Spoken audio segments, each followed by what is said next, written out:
Live. We should be live now, yeah. Right? I don't see anything yet, though. Maybe?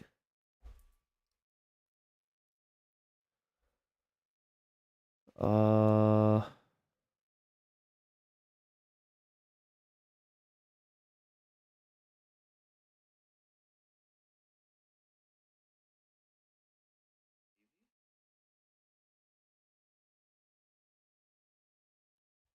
Okay, no, we're live. We're live. Yeah, we're live, baby. All right, cool. Okay, cool. Yeah, I'm gonna keep the tab open here on my phone to just in case somebody talks, but I mean I doubt it, but whatever. Yeah, yeah, yeah. Well, give me 1 second. I gotta turn this off. Um.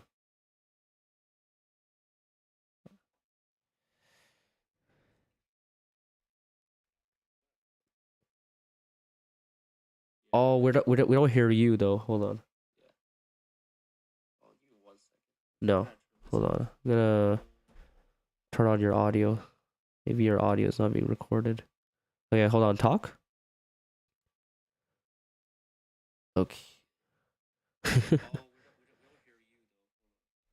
Okay, I see the Discord being turned on there on your side. Uh, maybe advanced properties.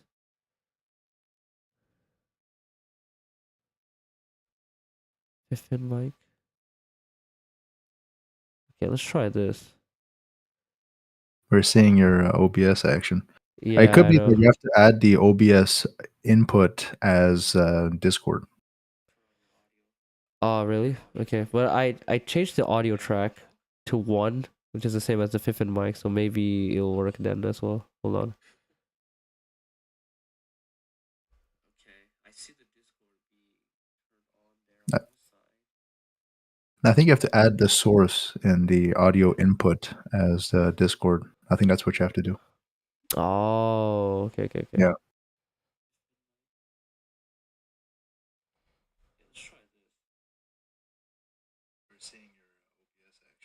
No, it's working. It's working. It's Oh, it's working. working now? Oh, okay, great. Perfect. All right, got it. It's working. Cool. Wow. Solid. Okay, solid. All right, there you go. Okay. Now I think we can yeah, properly start at this point. Nice. Okay, cool.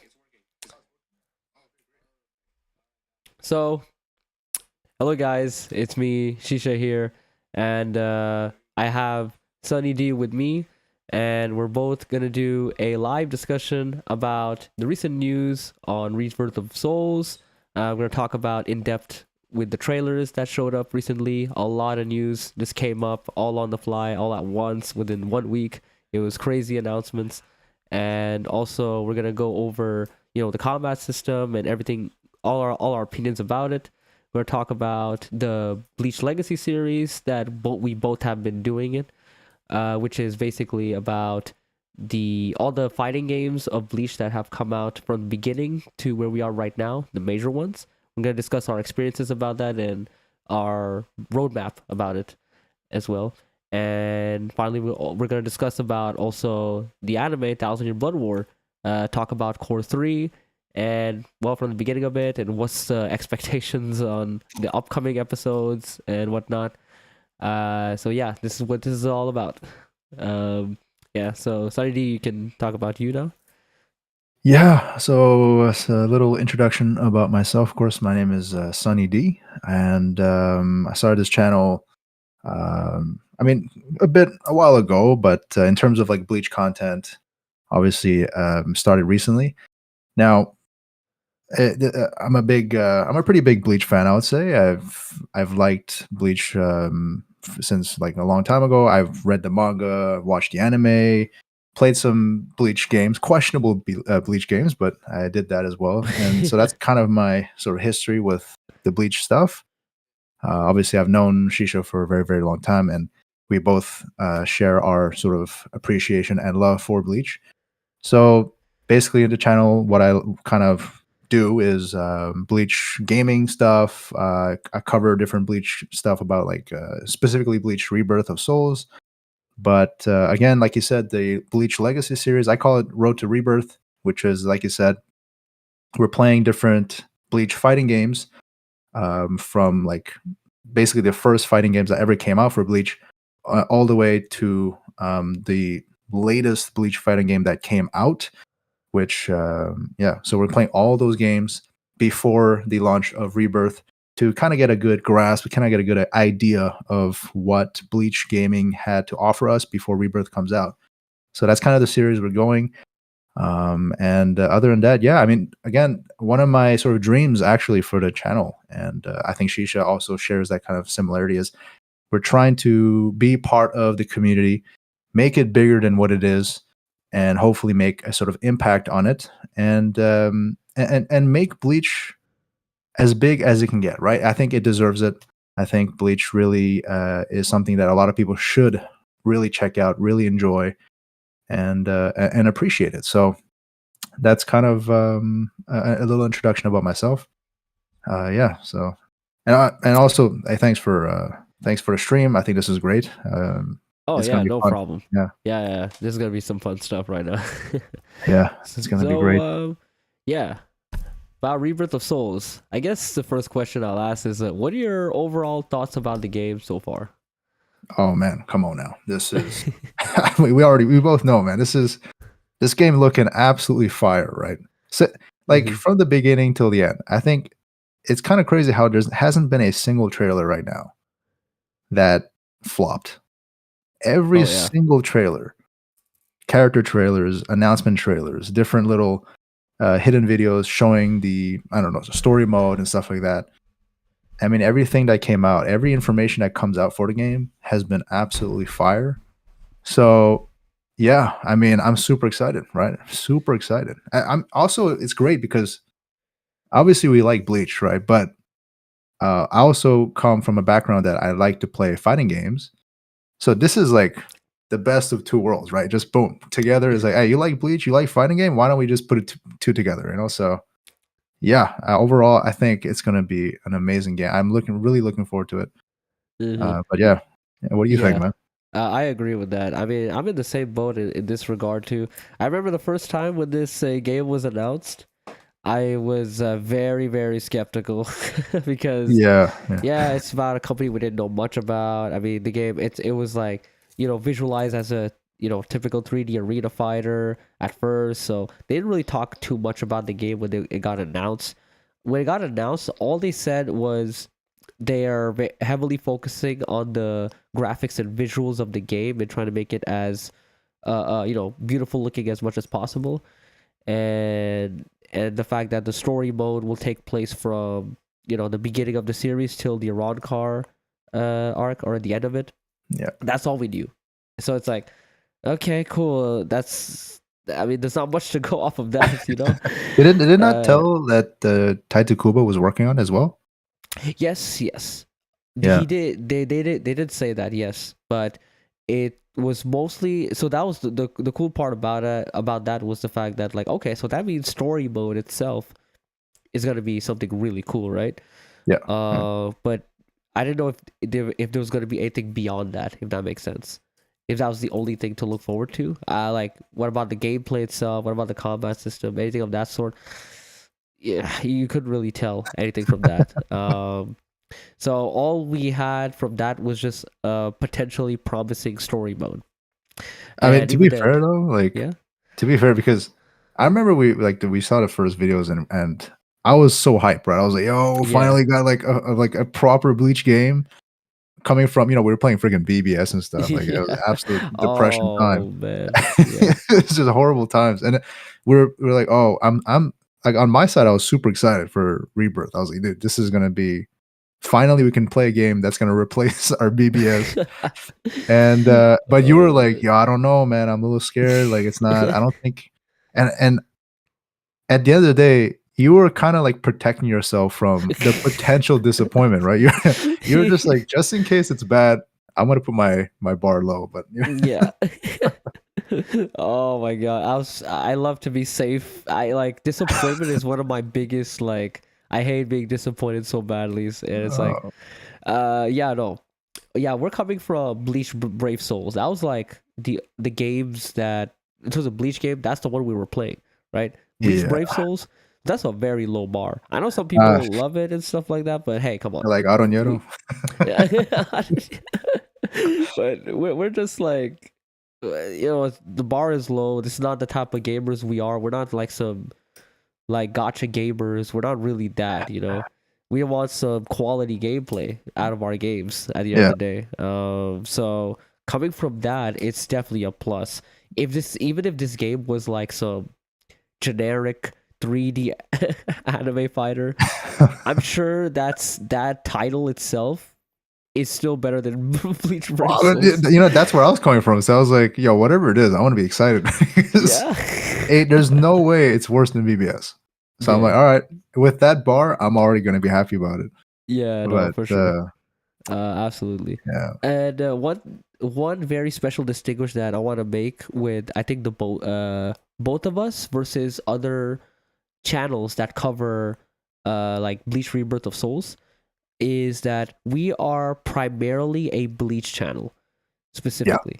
yeah, Now, everything we do is Bleach related and it can go beyond just like Rebirth of Souls as well. It can go for beyond sure. just Yeah. that. Oh yeah. Absolutely.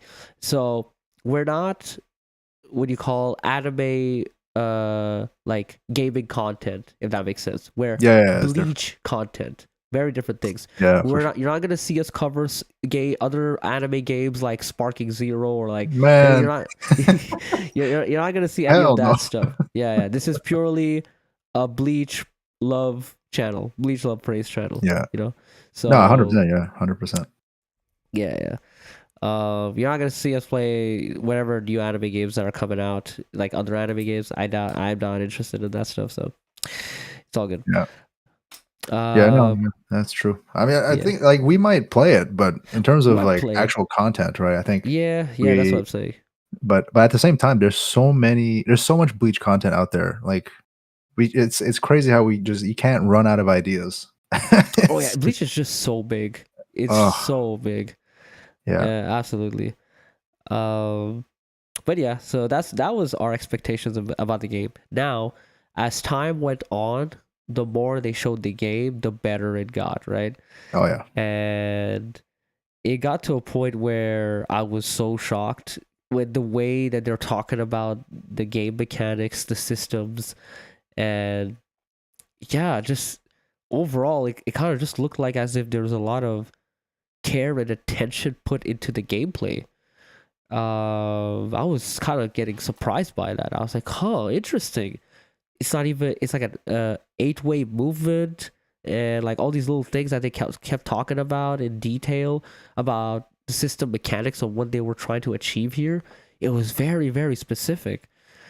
That's why when I got shocked, and that's when my expectations started to rise up from there. And so yeah, that's where we are. I would say how I feel right now. It's just I am looking so forward to this game. Yeah. Content wise, gameplay wise, I think this game will be super fun to play. The meta would be super sick. Um, yeah, that's where I'm at right now with this game. No, for sure. I mean, the thing is with like when we go to fighting games, like for example, like Guilty Gear Strive or Yes. Street Fighter 6 or even Tekken 8, like things like that. I got into it where thinking like, okay, I'm excited for the multiplayer online experience. I didn't even look at the story mode. To me, it's like story mode was like, all right, that's whatever. And Street Fighter 6 actually was one of those games where I was kind of looking forward to the story mode a little bit. Yeah. And then I played it and I was like, oh, that's very disappointing. But Mm, Rebirth of Souls is like, we're gonna make multiplayer and single player absolute bangers, yes. and that's why I'm kind of shocked. Like it's my first time being excited for not only the multiplayer but also the single player, Yeah. I and agree. I agree. It's it's really good. Yeah, no, absolutely. That's so rare to see. That release date trailer that they showed, with like the Soul Society arc related stuff. Oof.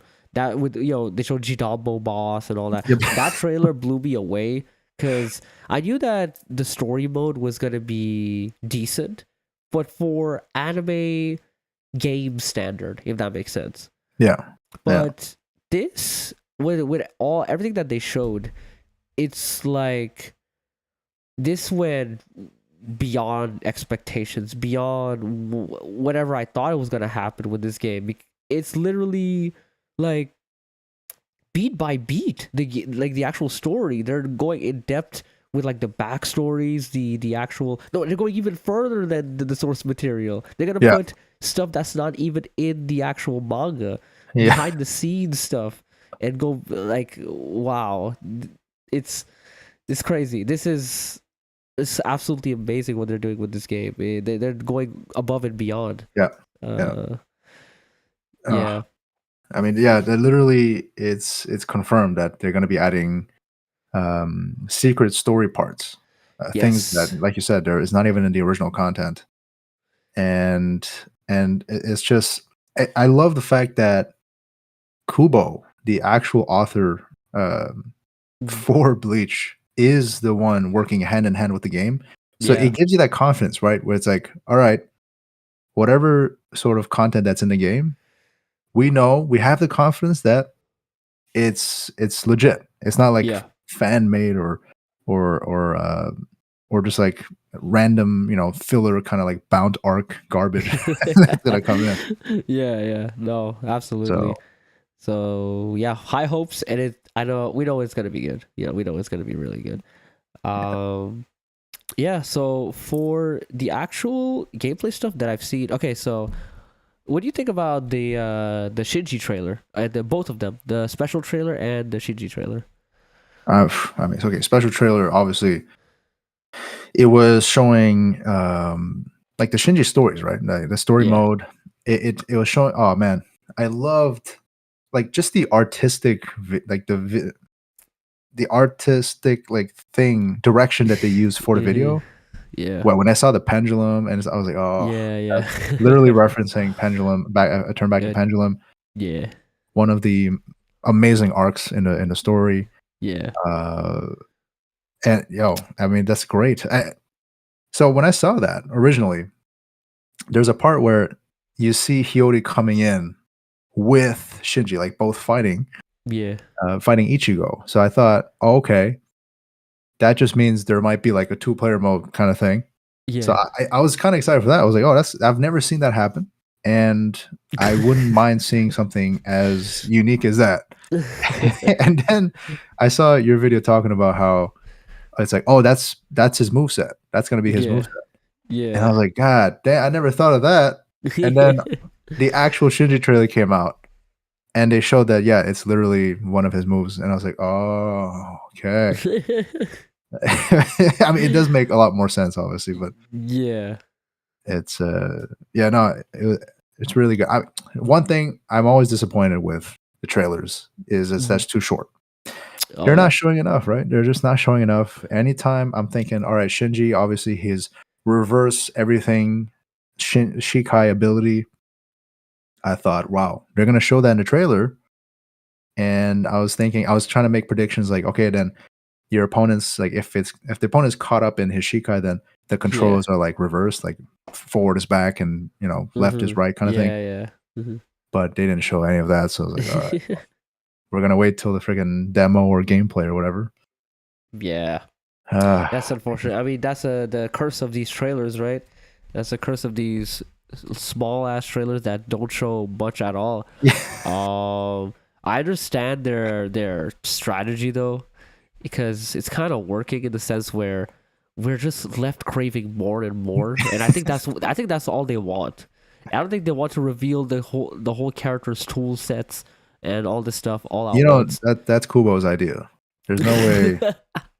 There's no way Bandai Namco would decide to do that. Like Kubo was Kubo's idea. 100%. 100%. Or basically he hired like-minded people like Kubo. Oh god. Strategy. They all said approve. They said yes, I agree with this. So yeah, that's crazy. So what's interesting about the oh, I saw your Shinji trailer, by the way.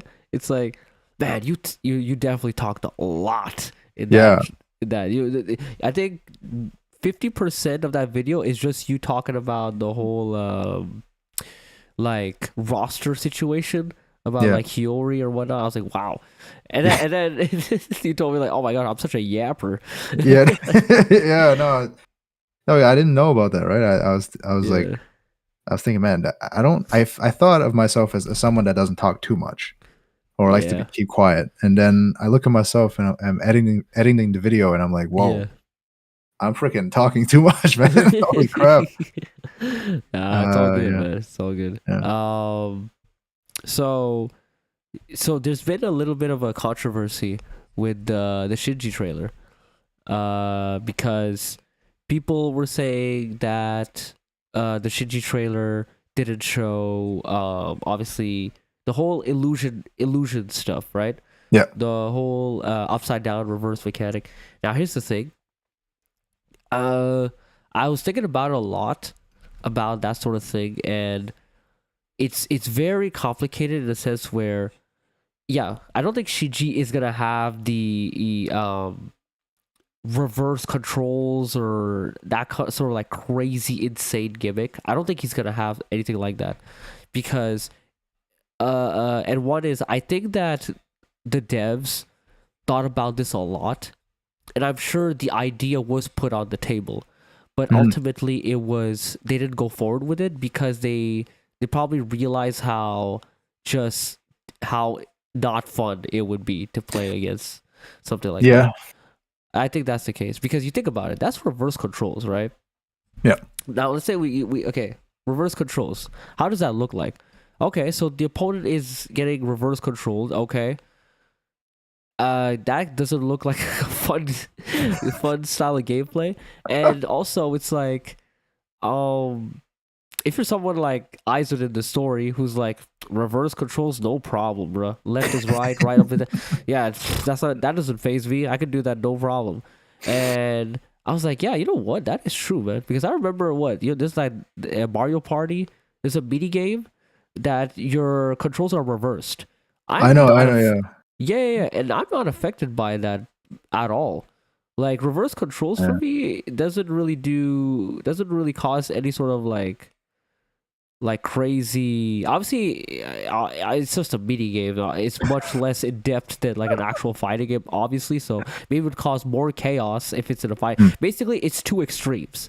It's Yeah. either that like it's too easy, it doesn't. I'm not affected by it, or the second route, which probably is the more realistic route, because I'm thinking in a fighting game, it's gonna be insanely broken. Where I mean, how do you even fight that? Like, how do you even like? Well, That's the thing is, like, I thought about it too, and I was thinking, I mentioned the reverse control thing, but basically, I was thinking about two things, right? Either it's reverse control, where if you click left, you actually go right, and if you click down, you go up, and kind of thing. Or it could be the opposite, where your control is not affected by it, but your vision is affected. So maybe on your end of the screen, something like visually illusionary things. yes. It's gonna look kind of weird in when you're playing with one screen, let's say. Yeah, yeah. But basically, there are many ways they can do it. But to me, the reverse control thing, it just seems too basic. Mm, And if anything, yeah, it's like that's kind of too obvious of an answer, and I don't like that. yeah, It doesn't sit right with me. Where it's like, okay, yeah, they're gonna release a character, and it's gonna be so obvious, like that's to me where it doesn't make sense. Because if they released Izuru Kira, and he has some weird gimmick going on, yeah, and like, to me, like that's a very basic character. It's like, yeah, all right, I hit you, then your weight goes 2 times. Like it to me, yeah, that seems kind of basic. But they added a very complicated thing to Izuru to make him more interesting. yeah, So if they're gonna do that much work on Izuru, why wouldn't yeah, they put that much work on Shinji, a much bigger character?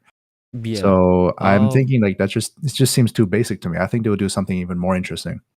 yeah, that is true. But um, basically, what they did, in terms of the actual concept, because the individual moves specifically, we don't know all of them, but from the trailer, you have all his moves, because he's characterized by like mind games or something of that sort, where he puts it's like he keeps the opponent guessing, something like that, where it said like focuses on putting the pressure on making a harsh decision and mind games, something like that. Mhm. That was what Yeah, he yeah, I remember, yeah. summarized as, right?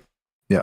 So, and I checked the individual moves themselves, and each move, like the spiritual pressure move and this and that, it's almost like almost like a triangle system going on, where that move beats let's say shield, then that move beats attack, then that move beats like all the three systems you want to call it, right? Like for example, the move is literally called Sakanane. That's his Shikai name. Yeah, The way, so the way it's characterized by, it said this breaker technique. Breaker. So which we know what breaker is. It's literally grab. It's basically counter shield.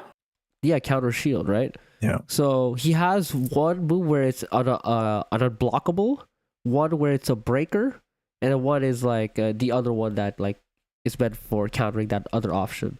It's the other one is a counter move, where like there you go. He does like a he's so like sassy about it too. Like he walks around, he's like, all right, he's like taunting you, right? He's like, all right, hit me.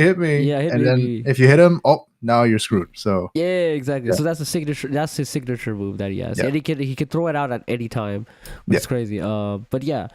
So that's interesting. And I don't think there's any other character that has like all three of the triangle system sort of emphasized for his moveset. So considering that that's what it is, and the spiritual pressure move too is called Sakanade straight up, and he's characterized by mind games and keeping the opponent guessing. I think that's what he will be about, if that makes sense. Okay. That's why like I'm thinking about like the illusionary stuff and how that's gonna come into play, like the gimmick wise. I think he's not gonna have like that kind of gimmick, if that makes sense. Definitely. It's either two ways, right? They're either gonna implement something very unique and interesting with the whole illusionary techniques, or like you said, it's just that he's a character that really does if you can really understand your opponent and go against him, use his like the triangle system you said, definitely he could be that kind of character. Like that could be his gimmick, right? Basically, that's his gimmick. And his awakening, I mean, the awakening did say that he gets more reward out of his mind games. So it didn't say anything about illusions or anything like that. But it just seems to me like they're really not showing enough, and it's hard to be like.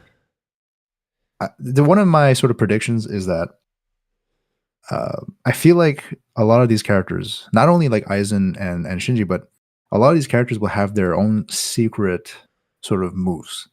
Like that's one of the predictions I have. Where, like for example, when Guilty Gear Strive came out, and they showed obviously character trailers, but they even showed straight up character tutorial trailers, like not trailer but videos. One of the videos was for Potemkin, and it didn't talk anything about like Kara canceling or things like that.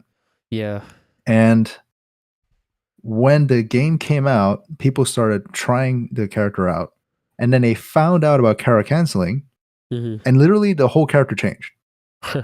Like the way you use them, your gameplay, the way you're supposed to play, everything changed. So I feel like it's going to be similar to that. There's going to be some interesting mechanics, hidden mechanics that you can actually play when you find out, lab the game.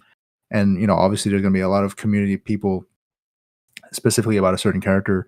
They're going to come in saying like, yo, this move, if you can like do a certain thing, then boom, this comes out. It's like, in Smash, for example, where like wave dash and stuff like that, like that wasn't people found out by mistake kind of thing, and then that changed the whole meta and everything. So I feel like something like that is going to happen. Mm, But either way, if Shinji could be as grounded as like you're saying though, 100%. yeah, But yeah. like, do you think Aizen though is Aizen gonna be as grounded as that? You think just more power? Well, I think so. I think that's Yeah. what he's all about. I mean, he's the slowest character so far. I think in the game, speed Mhm. wise, he's the slowest, and he's a walking tank.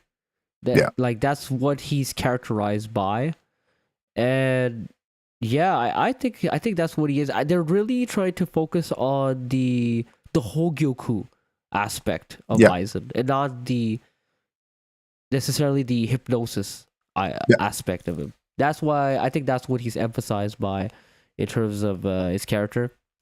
Um, yeah, I think that's what they were really going for, his spiritual pressure side of him, But and you know really the slowest emphasize that. character is not Aizen. Is It's it not? Jidambo. Yeah, I mean, actually, we don't know that. We don't know Yeah. that. But what if he's fast as hell? I mean, what if he's a super Yeah, fast boss? Who knows? Jidambo is like faster than Yoruichi. Yo, that'd be crazy. Yeah. Um, but yeah, I think that I think that's what he's gonna be emphasized by. I think they're really gonna emphasize the whole Gyoku part of him, and less so the hypnosis. Yeah.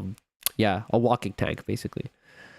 Um, so and again, it's one of those things where I feel like they thought about it a lot during the you know, when they're thinking about how to create Aizen efficiently and effectively, and I think ultimately they I'm sure there's a proper reason why they decided to go that route. Again, these are the same people who made Kaname Tosen Yeah. accurately as possible, and they found a perfect middle ground to make it not broken and still balanced by like making the light open up like this as more time goes on. And as Tosen, you gotta be on you gotta play so well, and basically it's still not like a automatic win situation, if that makes sense, for Tosin. And same goes for other characters that were designed that sort of fit that box. And so if these are the same people that made characters like Kaname Tosin a reality by very specific parameters that were met, I'm sure they were trying to do the same thing with some of these characters too, but it just didn't go as they wanted, if that makes sense. I'm sure they thought about it a lot, and it just didn't work out the way they wanted in terms of like making an insane gimmick, or that gimmick specifically, possible. Yeah. But I mean, yeah, you know what? A part of me still thinks that they're hiding something. Okay. Because All they right. legit didn't show anything about his awakening. Both of them. Their final awakening. Um Shinji actually put his mask on awakening and then they didn't show anything. Yeah, but Um did you see what the awakening said though? The awakening said that it's a stat booster, and his moves don't really change. That's what it said. I know, yeah. Yeah. I But mean, that's hey, pretty straightforward. Yeah. hey man, all I'm saying is you think it's straightforward. But we're talking about Kubo here. You can't forget that. Can't forget when we're talking about Yeah. Kubo. Yeah. But if it's straightforward, why don't you show it? I That's think all I'm generally saying. speaking, it's just, well, because it would just give too much away. But I think that what I'm saying is, I think they're not showing it because they don't want to give too much of the character away. But it's not because they're hiding some crazy gimmick. That's the difference. You know what I mean? Hey man, we'll see. I think, We'll see, man. man. We'll see. Because the two characters that have the most crazy stuff, that are potentially have the most crazy stuff, is Aizen and Shinji. And both of them didn't show anything. Literally, right after the awakening, they're like, all right, that's it. There you go. That's um yeah. I mean, like, for example, look at Yoruichi's Yeah, trailer. yeah. Did you have any idea how fast she was by that trailer? Uh, I mean, look, I know she was going to be fast, but when we saw yeah, the gameplay, that's ridiculously fast. yeah. No, but see, the argument that you're making, it's more about, okay, she's a fast character. We know that she's a fast character. That's what she's emphasized by from the trailer. We know that already. And then through gameplay, it's just more of that.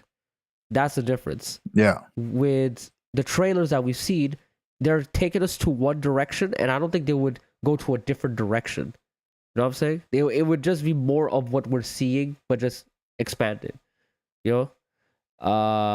Yeah. So that I think that's the route that I with these trailers is the routes from these trailers I understand is they give us the general idea of the character of what they're about, and then the more we're gonna see, if the more we'll see their full kit, it's just gonna be more of that expanded, like similar to Yoruichi. That's what I'm talking about. I don't think they're gonna go like, hey, by the way, this is what this character is. Oh, it's not that actually. It's like I don't think so. You know what I mean? Yeah. Yeah. It's like Well, they wouldn't lie. I mean, it's not lying. Well, it's more Right. like It's more not. like It's not lying. I mean, I don't think it's lying. Like, I don't know. With what I've seen with Kubo, like the way he does things, yeah, it's yeah, not really lying. It's just like he's putting pieces there. Like he's planting seeds. yeah, So on the outside, it looks like there's nothing. It's just dirt. But there's something inside the dirt where it's like it's cooking, yeah, and you don't know. You never know. And that's to yeah, me where it's like, yeah, I don't know. It's you know, for example, like you know when Kaname told Kenpachi, it's like, yeah. so you're a monster. Mm-hmm. Your strength is it's so it's like I don't know. That kind of leads to like, oh, okay, Kenpachi is not from. He's not a normal soul reaper. Yeah. I mean, It's like I things know like that. what I think. I mean, I don't know. I know what you're saying. I guess it's more like because I guess my criteria is more like okay, this is what they're about, and they would not mislead. Is what I'm saying. They're not Yeah. gonna mislead what they're saying. So with what they've shown with like Shinji and Aizen, it's impossible for it to go that direction. Is what I'm saying. Basically, it can only go in one direction. It's they're gonna show more, and it's gonna be more of what they've shown, but crazier, rather than here's a completely new thing that completely changes the gimmick of the character that you thought. Like I don't think it's gonna be like that. It's gonna be the gimmick that you know, but crazier. That's what I think. Wait. So okay, how? Okay, the illusionary reversing stuff. How would that completely neglect the gimmick that Shinji has now? So the mind games. Well, it's the aspect of what the deception. It's based off of deception, creating Right. illusions and deception, and Shinji just didn't really do anything of that sort in the trailer, or it doesn't really. I don't think it really contributes to the gimmick of the whole triangle system necessarily. Like, yeah, I think that's different because one is like, okay, you have to intentionally use these moves in at a perfect time and to deceive your opponent in that way, but not creating illusions where there's like a second version of like Shinji floating around or like making the world upside down. That's a crazy gimmick on its own, if that makes sense. It's too crazy that that's its own thing. You know what I mean? Okay. I mean, because I'm just thinking, what are the ideas you would have to make his illusionary things happen in the game? The crazy illusionary. Um, One would be obviously the inverted world is one thing. So the inverted world, we gotta remove the inverted controls out of Yeah. this. So we have the inverted world. So I don't even know how that like how I don't know actually. How does that even look like? I don't even. Yeah, I don't know. That's I mean that's kind of the thing. It's like, are they gonna say just fuck it? Like, all right, it's basically impossible. Um, so let's just make Shinji a complete different thing. Yeah. Um, which is mind games. Right. Yeah. Yeah. Yeah. Yeah. You know what I mean? Yeah. Because That's right. yeah, that's the thing. Um, again, even with something like Kaname Tosen, right, which is a more simple bankai compared to even something like Aizen and Shinji. You know, make it whole dark.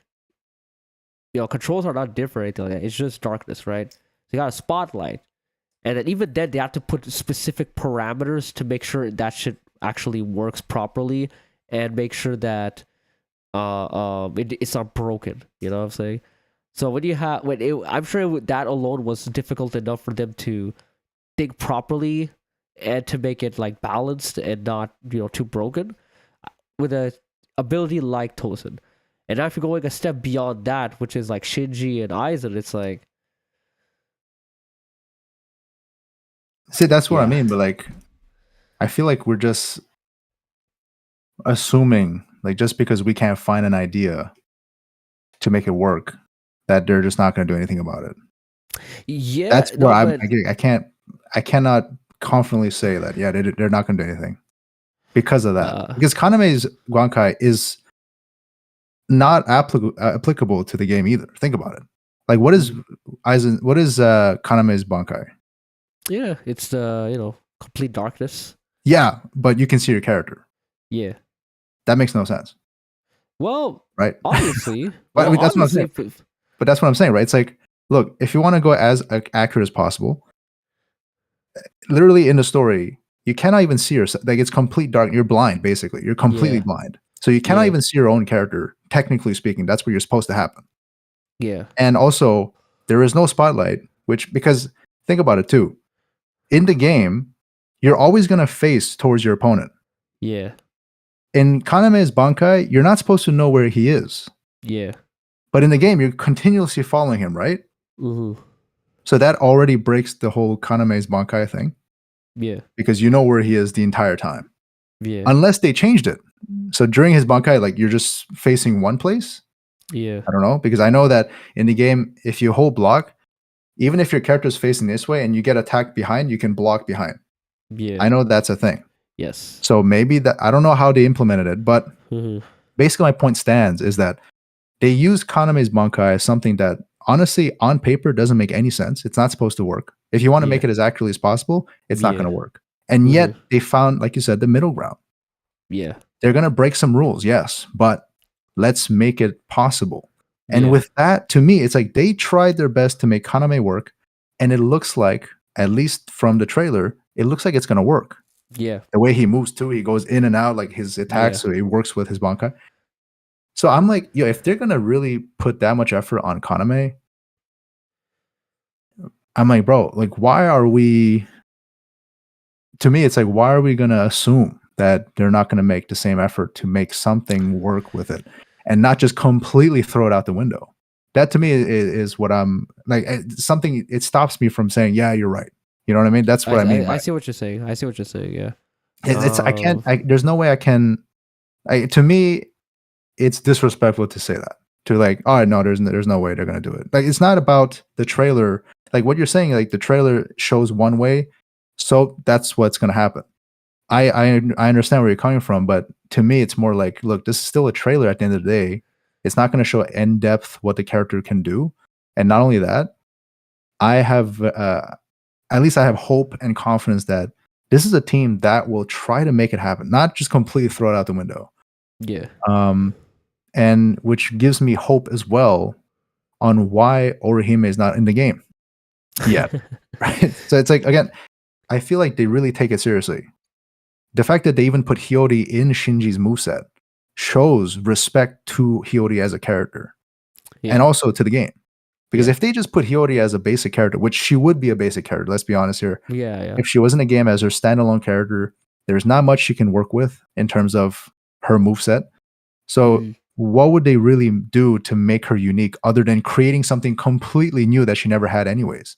Yeah. So to be respectful to the canonic story, to make it interesting, let's just not put her as a character. Let's show some respect to Yori, and let's put her in Shinji's character moveset. Why not? And Yeah. that to me shows respect. And I think that's what I mean by like, if they're gonna do something, show effort and respect to every character, to show respect to Shinji as a character, there's no way they're just gonna throw it out the window. There's got to be at least some little thing. I'm not saying Yeah, complete, no. That's what I'm saying. Yeah. And I hope, here's my hope though. I hope at least they're gonna have that thing of Shinji being upside down. I hope they do that. I hope they do that. I think I talked about it in the video, my Shinji trailer. I pretty much said that like my biggest hope is that there's gonna be some sort of moveset or some moves in his arsenal or something like that where he's literally upside down, like the like upside down, and he's like fighting that way. I think that would be so cool, at least to have that, because that's so Shinji, you know.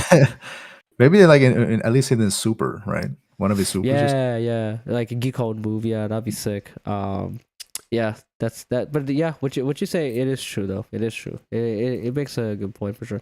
I think at the end of the day, it's more like we'll just have to wait and see. I guess that's the. But I mean, that's the thing. I mean, we don't like. I'm just saying, like, I have high hopes that they're gonna do something. Like, it just seems too easy to say fuck it. Like that to be, that's the easiest answer, right? Either all right, reverse control, or all right, let's screw it. Let's just not do it. It's like that to me is way too easy of an answer for a team that really cares. So, that's why I'm gonna really reserve judgment until I see anything really otherwise. Like when the game comes out and we see like, oh yeah, there's actually nothing, then I'll be like, all right, I guess there's nothing. You know what I mean? But there's no way. Like there's got to be something there. There's 100% got to be something there. But yeah, I mean that's what I'm thinking. Yeah, that's where the controversy comes in when people were talking about like, oh my gosh, like obviously it's a a very short trailer, right? So you can't really say much, but just the general idea of where they were going with the trailer in terms of like Shinji, of where they're like gravitating towards the character in terms of like playstyle and his whole gimmick. That's where people were like, I don't think there's gonna be any illusion stuff based off of like the sort of gimmick that they set it up for Shinji. Yeah, that's about it. Yeah, no, but yeah, I mean, why can't there be more? You know what I mean? Why can't there be more? What do you think the next character is going to be? Oh man. Well, first of all, next week there's not gonna be any characters. It's gonna be on January 6th, the next character. So, man, I don't even know, man. I don't even know where to begin. I don't know which character they will show, but all I'll say is I hope it's Orihime. I mean, me too. I hope so. I mean, that would be cool. Like New Year's character, fucking Orihime. Or what if it's Adoniero? Well, that's kind of random. Straight up, just to make that one guy happy. But Adoniero would be cool though. I would be really sick because he's gonna like disguise himself as Kai and Shiba. He's gonna have those like weird slurps and stuff like that. I think just as something as of a visual, I can't wait to see like how visually crazy that would look like. Yeah, true. Yeah, I think that'd be sick. In terms of like gameplay stuff, I have no idea, but just visually speaking, you're gonna have like a spear type character. I think that's cool. Yeah. Yeah, man. I mean, the thing is, I don't know which ones are missing in terms of. I mean, there's still a lot missing. Obviously, Orihime is an obvious one, but we got, Adoniero, obviously, Stark, Halliwell, Baragon, Noitora. Oh yeah. Shunsui. Ukitake. Oh, Ukitake is gonna be super interesting. Yeah, he's gonna like towards me, toward back at you, kind of thing. Yeah, straight up like. especially projectiles.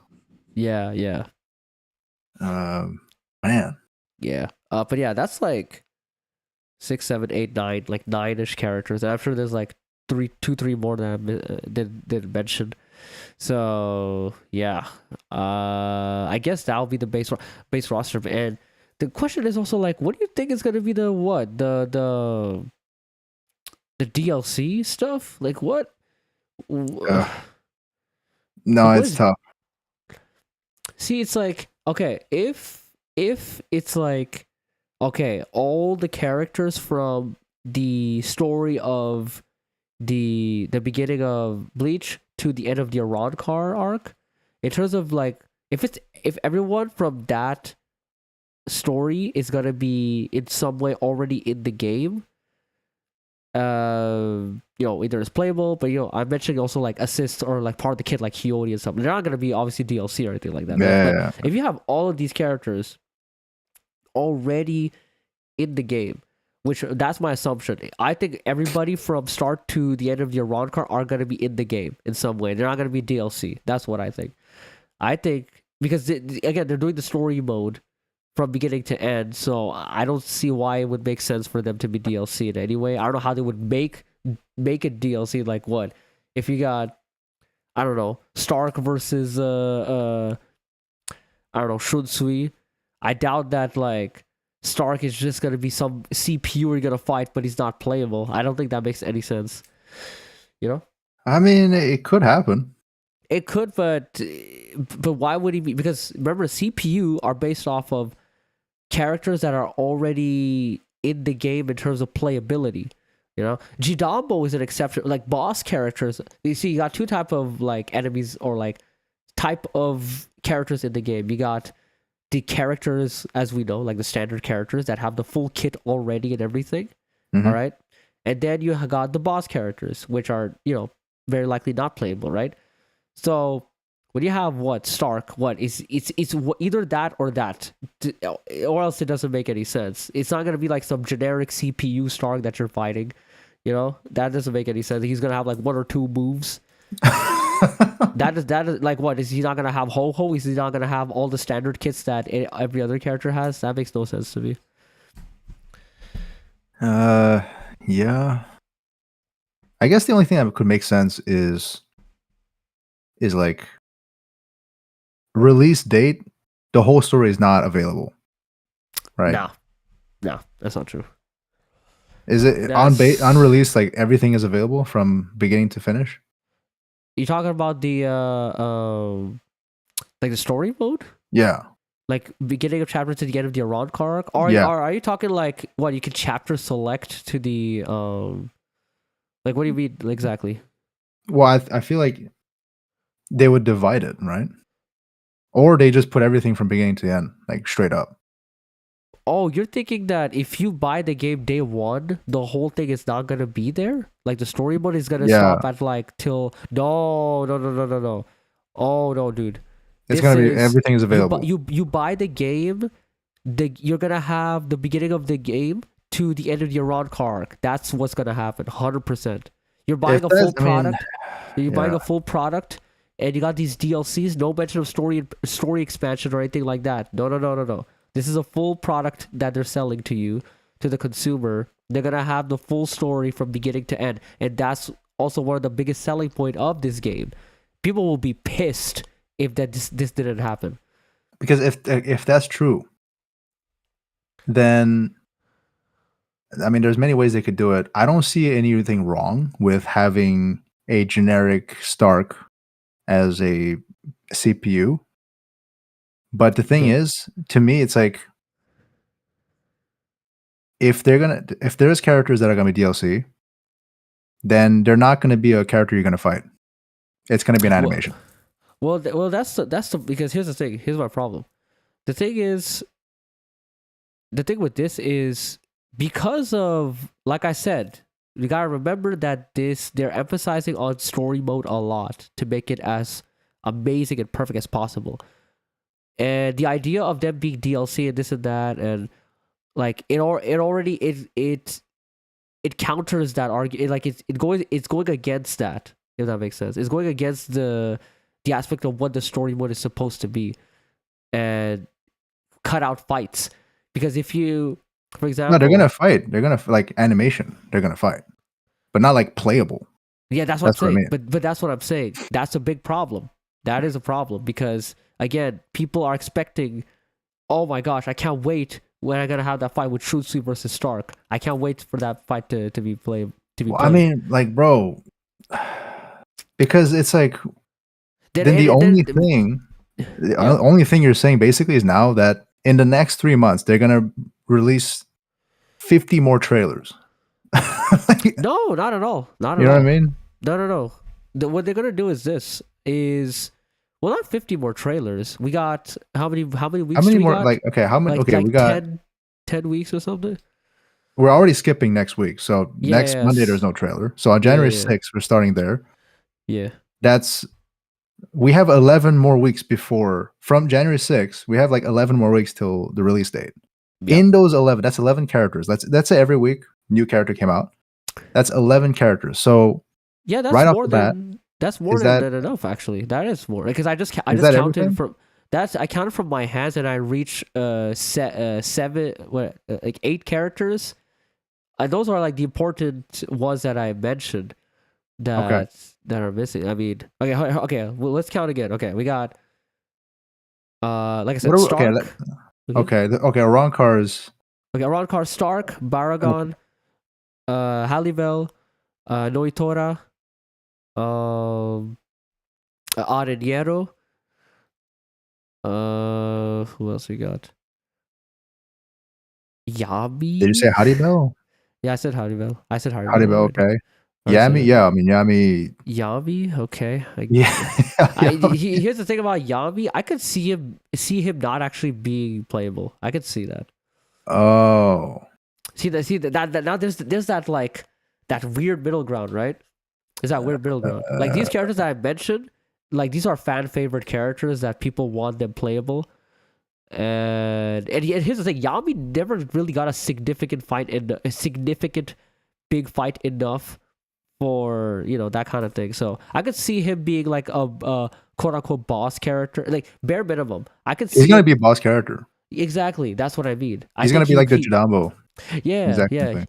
It is appropriate. You know what I mean? It's appropriate. Yeah. So let me just cut Yami out for a second. But hey, we could be completely wrong, and he's playable. But just for the assumption of this, he's not playable. He's a boss character, especially with that Resurrection. You know what I mean? So that's yeah. I mean, no, there's no. If he's playable, if he's playable and Orihime is not, yo, that's crazy. That's crazy. Yo, I gotta start protesting. I'll be the only guy, but yeah. Okay. So how many did you say so far? So that's 5 so far. Okay, that's okay. Okay. And what do you think about Xylapro? Oh, he's gotta be playable. He's gotta be playable, huh? Yeah. There's gotta be something. Yeah. So that's 6. Yeah, okay. 6. Wait, no, okay, that's 6. Yeah, 6. Okay. Yeah, that's 6. Okay. I think we've pretty much talked about all the espadas for the most part. Are we gonna talk about Cirucci and stuff like that? No. Man, that's not playable. No. Oh wait. Are they gonna be assist for like Xylaporo or something? Does that even make sense? I don't even know. No. I mean, they're gonna be in the game, but I don't think they're gonna be like. They're not important enough for like any significant roster. Like they're not gonna take place in roster, and I don't know whose assist they could fit in as. That's the thing. But if they're gonna be, I mean, they're gonna be in the story. They're gonna be in the story. I think that's what it is. They're gonna so if they're in the story, then wow. Yeah. That also means that yeah. Here's the thing. I think some things will be subjugated to animation or cutscene. I can see that. Who knows? Maybe there'll be some generic CPU or boss character. Who the hell knows how they're gonna do it? But basically, they're enough they're subjugated enough to the point where they can be in that spot because they're not like they don't have that significant important as much as like something like Stark or something like that, if these characters are subjugated to that, nobody will complain. There's nothing to complain about, right? So you got Xylaporo, so that's 6. Okay, so I think that's about it for the espadas. At least the big important ones. Okay, So now we got Sajin. So that's 7. Oh, Sajin. Sajin. Yeah. Sajin. Shunsui, Shunsui. Kyoraku. No, it's not Kyoraku. Sorry, Jushi Okitake. Ukitake. So that's 9. We're at 9 right now. We're missing Kensei. Yeah. We're missing Kensei. Rose. Yeah. Rose. Yo, is Yamamoto's lieutenant going to be playable?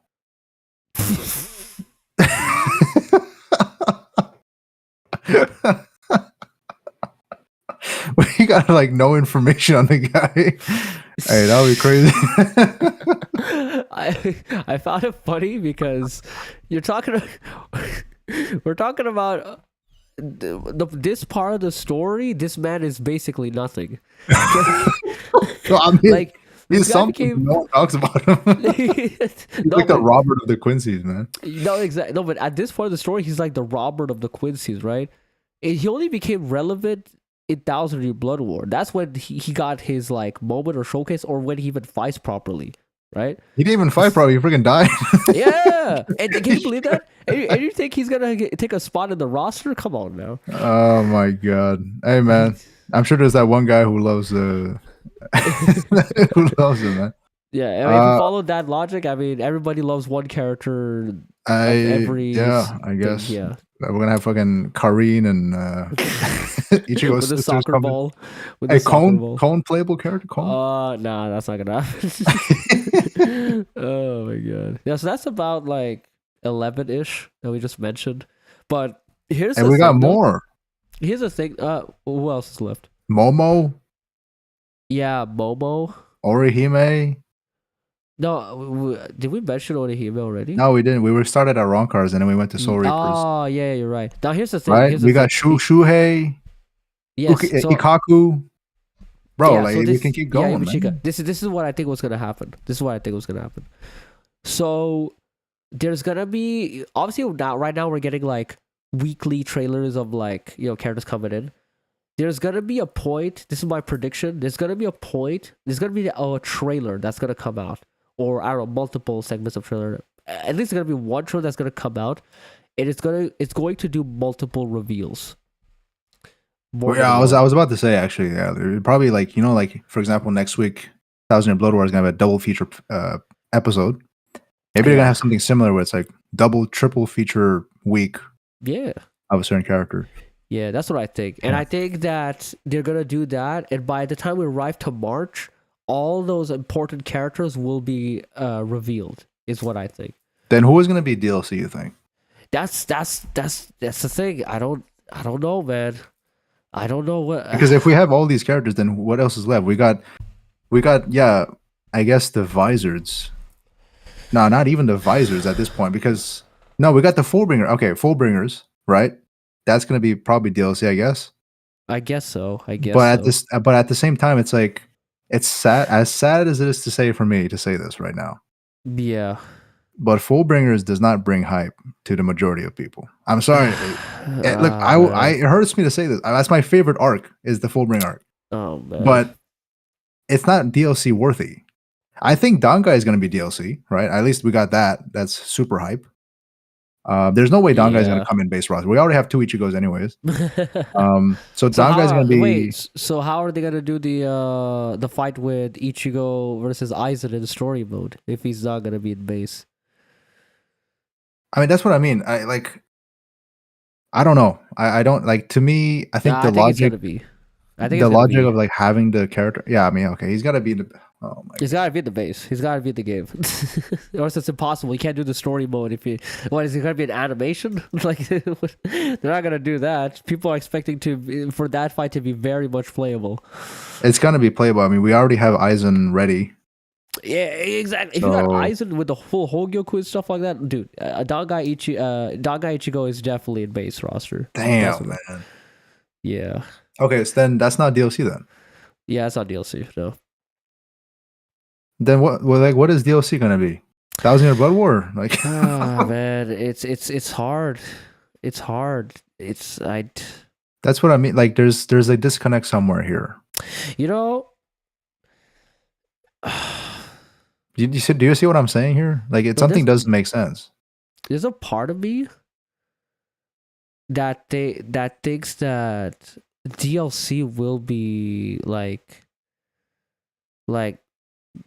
the full bring or slash Thousand Year Blood War characters. I mean, god damn. Yeah, I mean, But like, even if that's true, there is a big disconnect already. Even with that, I know, I that's what I know. mean. Like, if you keep saying how in the story mode, if the character is there, that means it's playable. I think if you take that logic out, then there's more opportunities for them to add DLC characters as hype. No, the reason why is because I think that logic makes more sense than them not being there in the story mode, if that makes sense, or I vice know versa. that's the thing. I know. I completely understand. That's the thing. It's Yeah, like yeah, you want to play as freaking Ukitake versus I don't know, Lily Net or something. I mean, that's yeah, part of the story, but I don't think that's hype. Let's say Shunsui versus yeah, Stark. yeah, You want to play that Shunsui versus Stark. You want to be the one controlling the fight. Obviously, yeah, that's what makes the game, I guess, more fun. If it's yeah, just an animation, then it's like Guilty Gear Strive movie. Like, it's like the yeah, story mode is just a movie. yeah, But at the same time, it's like DLC is what's gonna make, I think, it's definitely going to help the income of the game as as the yeah, developer business standpoint. Like, DLC has to sell, and if they yeah, have freaking Kugo or Tsukushima as DLC, I'm excited. But isn't the majority of people excited? yeah. That's the thing. I wonder. I wonder. So that's what I'm a little bit afraid of. And also, they're not going to be covering that part of the story. So that doesn't help with the make it hype so that people will look forward to it. You know what I mean? You know what? Let's just drop this whole. There's no way to. We have nothing to work with here. No, that's why I think, like, that's why I said in the beginning, maybe they're gonna separate sort of like the story mode or something, or make No, no, no, no. But except that, uh, I will die on the on it. you They're will not die doing on that. the on the Sogeku hill. Yeah, I'll die on the Sokyoku Hill. They're not gonna do that. That's gonna be a huge problem I know. because here's Yeah, the thing. They already confirmed the game was gonna have special story. This and that. They said everything on yeah, that regard. And you gotta remember, around car, all that stuff. You know the stuff that they showed in the story, right? That was yeah, part of the trailer itself. Now, when you do that, and you don't, uh, what's the word? When you don't say in detail, like basically what I'm saying is, if that stuff is not there in day one, they would specify that 100% because, or else it's actually mismarketing. You uh, understand? So, and you gotta realize that story mode is gonna be there day one, the whole thing. And the reason why they didn't talk about, oh, there's like more stuff will come later, is because the whole thing is day one there. They already said that. Special story, all that stuff is there day one. That's how 90% of games work in terms of like anime games, especially. They don't do the anime games don't even do that at all, generally speaking. I mean, games they generally don't do that at all, especially if you're selling a product like that. And if they do, they would specify it. Or if they're not specifying the fact that the story mode will come later, if they're yeah. not specifying anything like that, then assume that the whole thing is day one. Damn. Yeah. Um. Yeah, it's tough. Yeah, it's tough, man. Because It's there's tough. already confirmed 4 DLC characters. Uh. Yeah. I don't know, man. I Oh, don't know, man. I they think. already confirmed 4, so it's Yeah. not even like Yeah. Right now, my head is leaning towards I don't know. Maybe it's on a marketing standpoint, or I don't know why, or I don't know what it is, but maybe it is the Stern Raiders. Who knows? Maybe they want to do the Stern Raiders. It doesn't make a lot. It doesn't make. It makes sense in a like if you want to sell characters like based off of like hype and stuff like that. Like people would buy that shit like crazy. Like Thousand Year Blood War, 100%, 100%. Thousand Year Blood War related anything DLC. Like people are gonna eat that up.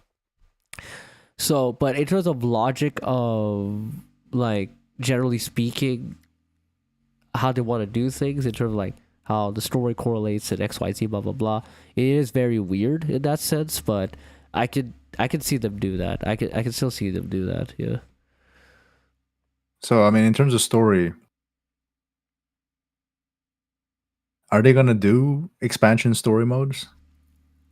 Well, You know, if they do that, then here's the thing. You know what could happen is that maybe Sword Raiders and this and that could come out now, like with expansion pass 1, and then what they could do is, like, who knows, maybe by the time that season pass 2 comes around or 3, they will implement the story itself within the story mode and have those characters that already were there from season pass 1 integrated into the story mode by the time they're at season 3. That's also one way to do it, I guess, but oh god, yeah, it's complicated, man. Because I do believe what you say, that they would want to put characters that would sell 100%, and I'm in the belief that the whole roster from chapter 1 to the end of our Ron arc, I feel like all the important characters from that story is gonna be fully in the game day 1. That's what I think. And expansion pass is just gonna be stuff that is not yet in the story. God. Yeah. Or maybe season 1 is just gonna be Fullbringers. Straight up. I mean, straight up, it's just gonna be Fullbringers. I would love that, but yeah. And then it's because if they do like story mode expansion with the DLC characters going hand in hand, yeah, that would make the most sense. That would make the most sense. So it's like, all right, we got the Fullbring arc expansion story mode plus DLC character. Hey, we got Kugo, Tsukushima, right? Yeah. Riruka. That would make sense, but that would make I don't know sense. if that would sell.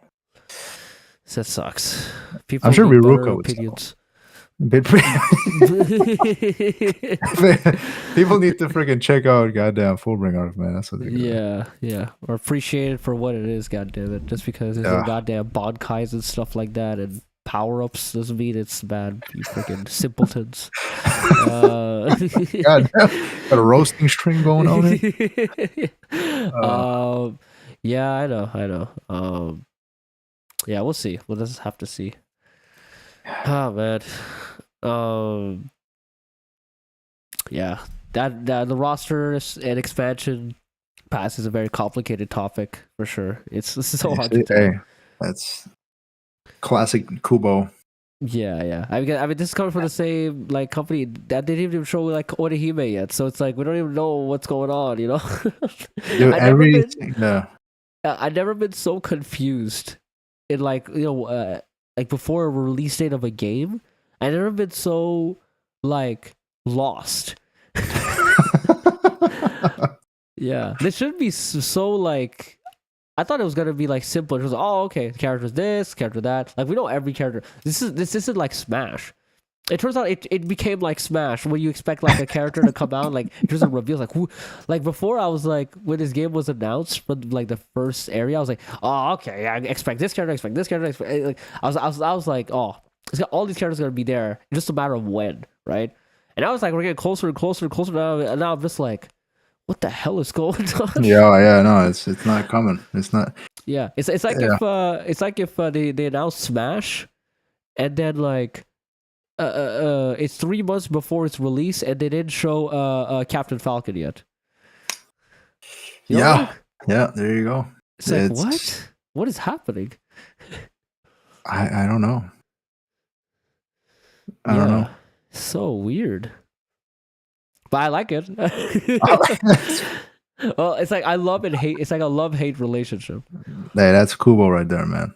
Yeah. He answers a question, but also brings up 2 different questions. So it's like, it's like, do you want it even answered now? Like I never knew I would be this nervous the closer we're getting to the release date. what like for very different reasons. I'm getting nervous Yeah. because I'm scared for certain characters not to be there. What is happening with the expansion pass? What is going on?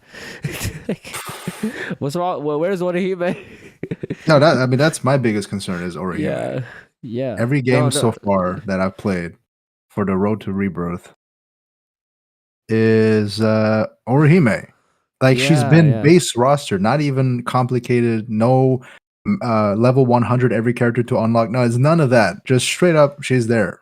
yeah. And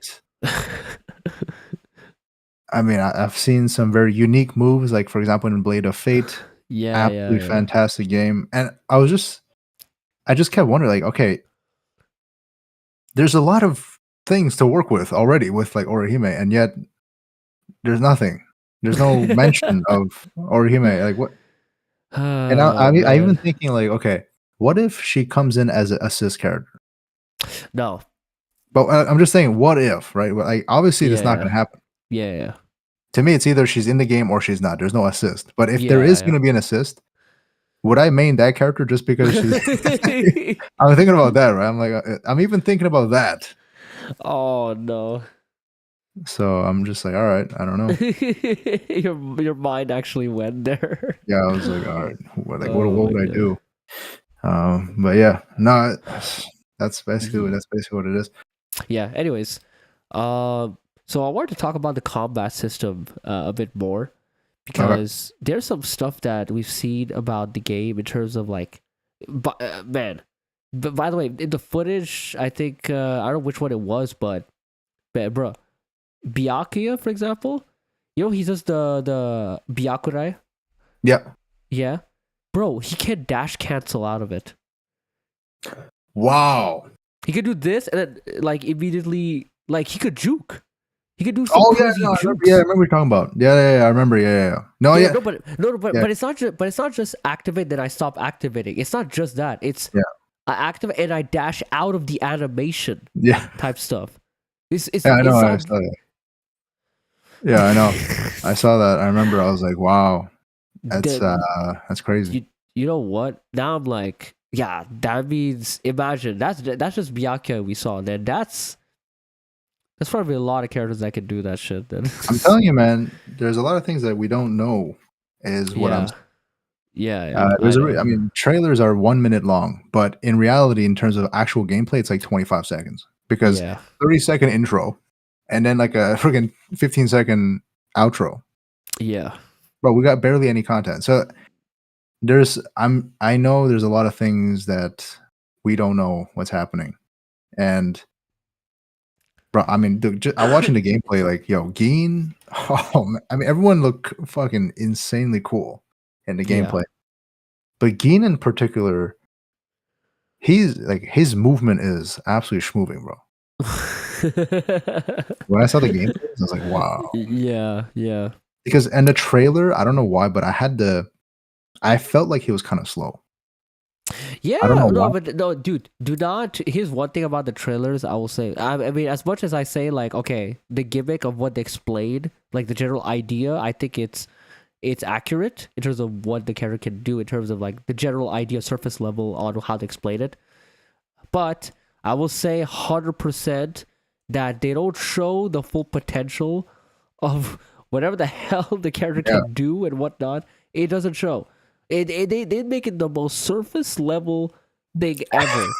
Like they show the move, and then it's like, okay, cool, but it's like if you just press the button, right? That's it. And Like, but literally, you that's don't move that. it. Yeah. If you don't do anything with it. So Yeah. Byakura with like in the trailer of like Byakuya, right? It's just like doing this thing, Yeah, just it's like you throwing out click the move. friggin' down X or something. Like, all right, Yeah, there you yeah, go. yeah, yeah. That's it. And it's like, Dash oh, cancel? no No one's mention of talking about. dash cancel. Yeah. No mention of like, oh, you can do fake outs with it. You Like, see what I'm saying? Hey, yeah, yeah, that's yeah, only the beginning. Like I said, it's gonna be the same with like the Guilty Gear Strive thing. Like they didn't show anything of that in the trailer. Whether yeah, it's purposefully or not, and I don't know, yeah, but literally, it changed the character. It's not even yeah, in like a small thing. So that dash cancel Byakurai, oh, 100%. That's just the beginning here. There's some probably other moves too where he dash cancels out of it and like jukes out and stuff like that. And also, Yeah. yo, his range is insane. Dude, oh Did you see my Evolution? god, his range is crazy, bro. It's Because it so said insane. after his evolution, his mid range becomes pretty strong. I was like, all right, mid range. Yo, Geen is on the other side, man. He's still hitting him. I'm like, what? Yeah, I think the way it works is the fact that no matter where the opponent is on, like, okay, obviously if it's close range, like close enough, then Byakuya will just miss, I think. Yeah. But if it's like, let's say mid range to like long range around that area, if Byakuya doesn't attack, I might be wrong actually, but I think that if Byakuya doesn't attack, it'll do like basically exactly like in front of the opponent. It'll like auto detect it. But I might be wrong though, because I do remember some footage Auto being detect. like let's say you do square, right? Okay. Square. All right, that's like a quick attack with the Bankai version. He's just like a slash with the Senbon Zakura. And I'm saying that let's say the opponent is 2 meters away. If you click that button, it's gonna automatically like hit him on that area, like within like let's say frame 5 or something, frame 6. Like he'll do that attack right there. It'll come out, and then all right, and then if he goes let's say 5 meters away instead, if he clicks that button again, then that range will auto adjust itself to where Geed is, let's say, from that distance. That's what I'm saying. So there's no opening when he's like close, I guess. I thought that opening when he's close. What do you mean? basically he does evolution. He does his I guess I guess Bankai. Yeah. he does his bonk, but I guess it is like his quick attack. It was just a swipe with Zenmon's up. Yeah. Yes. I thought that there would be a range where you actually don't get hit. Yeah. That's what I'm saying. That's what I'm saying. By 2 meters, anything below, let's say 2 meters, is the minimum distance to be considered mid range. Right. Okay. Right? So anything under that, Byakuya is vulnerable. Is what I'm saying. But there's also a limit, I think, even beyond that, because I've seen Byakurai that he shot and it didn't reach the opponent because it was too far. Oh, really? Yeah. So Okay. I mean, obviously, look, if you're, I saw that and I was like, I'm actually happy I saw that because that's freaking broken. You got the other side of the screen. It's like, all right, just keep Byakurai, and then you never get to me. You know what I mean? Yeah, but Byakurai is kind of slow though, no? Yeah, but look at Rukia's gameplay where she was throwing her Hados. That was fast. Oh, okay. Yeah. Yeah. I mean, I'm not talking about Rukia. I'm sure Rukia has like fast hard. I'm just talking about like purely just Byakuya when he was shooting out his Byakurai. Yeah, but I'm saying like charge it up. it's a projectile, right? It's a similar projectile move. Okay. So if you don't have a limit for projectiles, it's unless you're Yoruichi where you can get into the face like in 1 second. Yeah, and it's like it's impossible. Yeah, or maybe the perfect dodge mechanic. Maybe that's the other way around it. Yeah. Oh. Yeah. But again, that's probably really hard to time. But yeah. I don't know. It's no. It's yeah. I think the game. I think the point is at the end of the day that like the game is mechanically deep, like from what we've seen. Yeah. With everything they got, and man, I can't wait to like. Now I'm really hyped for movement in this game with what we've seen.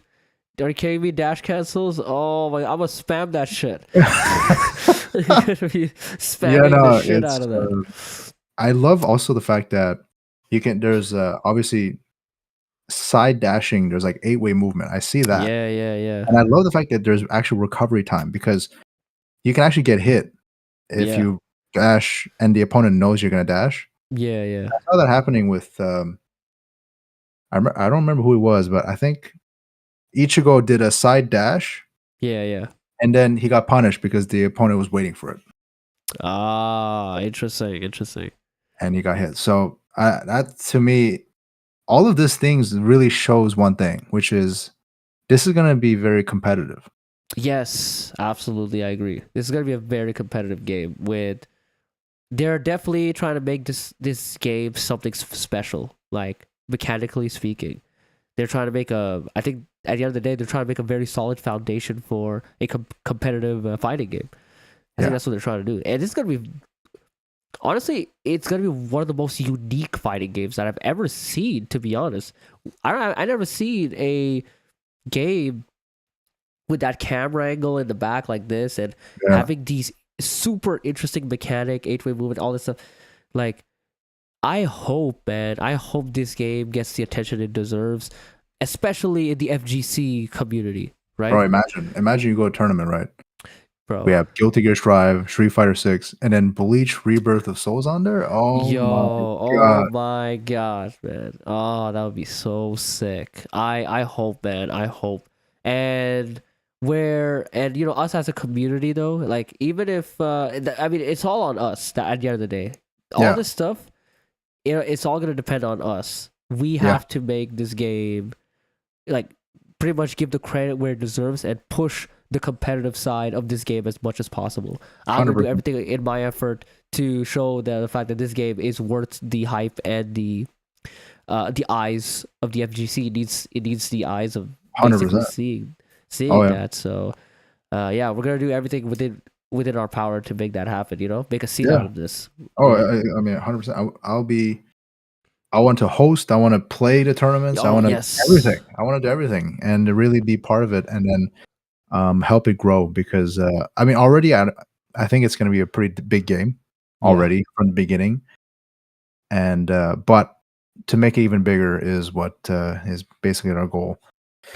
yeah. Um, yeah, it's man, Hmm. I'm really excited to like. God, too many Yeah. exciting things about it. Yeah, it was interesting. Do you remember that if you do the perfect like perfect dodge mechanic, right? It's actually not a guaranteed follow up. Hmm. Yeah, that was very interesting. Or I think you have plus frames, but it's not a Yeah. guaranteed follow ups. That's what Okay. it is. Yeah. Yeah. Yeah. Yeah, Oh yeah, because that's good, yeah. yeah, we seen Gin versus Ichigo in that gameplay. Gin did the perfect dodge. He went behind Ichigo. He had that animation when they're shocked, and then Ichigo blocked, like when Gi did an Oh, attack. So you have to, I think, use the right moves, and basically you have the plus frames and make proper use out of the plus frames properly. So that creates more nuance to the actual perfect dodge mechanic, where every situation when a perfect dodge happens, the answer is not always one.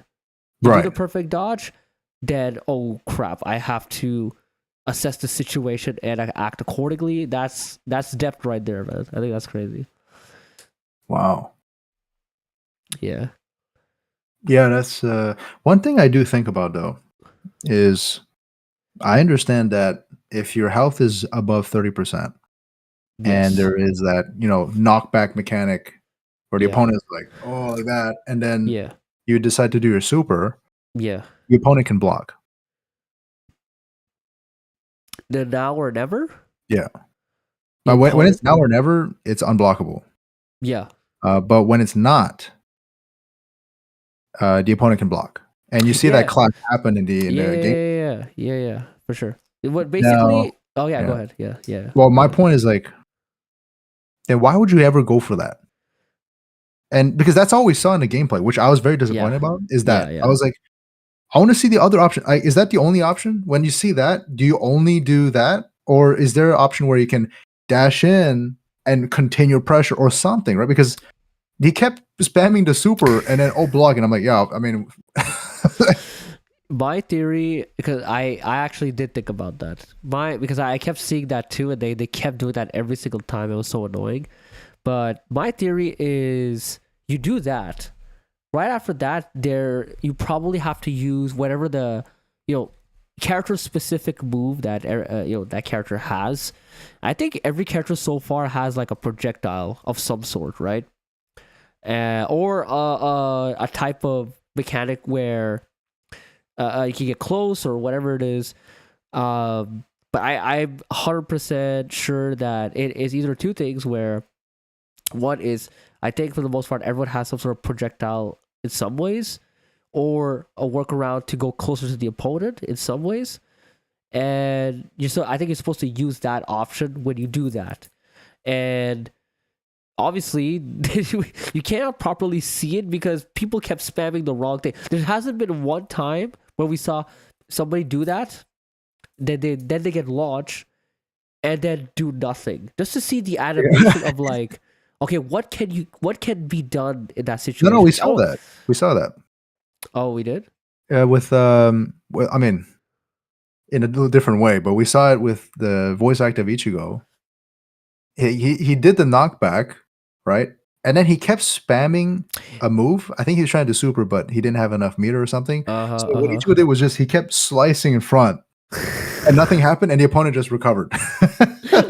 Well, yeah, well, that's what I mean by, besides just mashing, and just a bunch of bullshit, right? What I'm saying is we never seen a proper, but that does help a lot. The fact that it shows that it doesn't force you into a situation where it's like, okay, you throw out your Geeko move or you don't. You know what I'm saying? Yeah, it's not I'm sure there's other that. options. Yeah, yeah, that's what I'm saying. It's there for a reason. If he's spamming moves in that state, I believe, yeah, you could definitely do more stuff. You can probably go ahead and follow up with a move. I think about like, I don't know, Chad, for example. He probably does this. Then he probably has to do like El Directo, maybe like the projectile when he shoots it out, or something. Goddamn, I want to see something. Like, yeah. Instead of just mashing super. Yeah, and then other moves are coming out that does nothing. But also, I was thinking, like, can the opponent just decide not to block? Decide. Like, how does it work? You know what I mean? Because obviously, when you're in a knockback state, I guess if you hold block and the opponent decides to do super and you have above 30% health, where it's not guaranteed, then the opponent, then I guess you block. You have the clashing anime, ding, and it's really cool. Yeah. But can you just not block it? How does that, because also yes, because in the very old footage of what do you call it? It was Kubo playing with Yoruichi. He used the Geeko move twice in a row. Okay, and he caught him because basically what he did was the first launch, it was a guaranteed one. Then the second launch, it wasn't a guaranteed one, and then the guy recovered, and then he didn't do shit. I don't know what he was probably mashing or he didn't do shit. Basically, it was out of block, and then he got hit. Okay, he got hit. The clash happens only if you block. I think that's what it is. And if you don't block, you get hit. I think. Let's say you have now or never, which is basically guaranteed hit, right? Yeah. Can you still miss it? Now or never? Yeah. Yeah, I think so. I think you is it possible to miss it? Because I'm thinking, okay, now or never, right? Yes. And then you're just mind blank, and then there's like a timing you have to click the, let's say, super, which is like what, R3 or something. Yeah. And then you mistime it, and then you still do the super, but you miss. I guess that would be cool to me. At least it's like, all right. I think you can do that. I think I think we've seen the footage like that. Well, is it the VA? He did that? I might be wrong. I feel like I saw something like that where now or never, and then nothing happened. No, I mean like no, but the super still comes out, is what I'm saying. No. That's what I mean by I feel like the super didn't come out. Yeah. Like he wasn't clicking the right button for the. No, but I wish it comes out. But like, there's a timing basically. If you don't time it correctly, then you can still. It adds a skill level to it. Okay. I see what you're saying. Right? Because I don't want to be. It's one of those things where now or never, and then you have so much time to click the button. It takes away the skill, I think. Yeah, I think that. Well, obviously the now or never. Because I've seen, the guy just recovers after some time if you don't do it. It's not like they're stuck in now or never forever. But in terms of the timing of it, I don't think it's super difficult. I think it's very easy, to be honest. I think it's very easy, from what we've seen. But hey, maybe it was just based off of the tutorial. The way it looks, maybe you know what I've learned about this game. What you see is not what you get. What they what you see is not what you get at all. First it's like I thought there was no timer. Bullshit. There is a timer. Oh, I thought there was some basic buttons like square, square, square as the kit for how to play this game. No, it turns out no. There's a fucking manual configuration that you can use it to do actual combos and stuff like that. Yeah. Oh, you have full freedom at that point, and it's not like auto combos. I was like, wow. There are auto combos though. There are auto combos. I mean, it's like it's a set. Yeah. It's a you have to select it. You have to select the auto combo. I forget what it's called. I think there's like an actual terminology for it, but basically it's modern and classic controls, right? There's the basically modern. That's what it is. Yeah. Yeah. If you're playing on modern controls, and then you got your auto combos there, right? But again, it's like, what did they say? I think they said in the thread of the player that went to play on Jump Festa, he said like, you play on automatic controls, and you don't have like full freedom of like combo routes. Basically, that's like the pros and cons of it. Yeah, pros and cons, which is sick. Yeah. That's cool. So if you play on manual, you have to like be very careful with your inputs, So and the flow of combos will be much different. You probably can do some crazy combos from there and whatnot. So that's sick, man. That's sick. Yeah. Yeah. Can't wait to see like some sick combos people will be cooking. Oh yeah. Oh man. When I saw that Yoruichi demo trailer, man, gameplay at Jump Festa, wow. I'm gonna probably be using orange reverse a lot. Yo, she's even okay. Before she activated that, I was like, wow, she's freaking fast. Like I cannot even follow what she's doing. And then she activated and she's even faster. I was like, wow, okay. As if she wasn't fast enough. Yeah, right? Wow. She's so fast. It's ridiculous, man.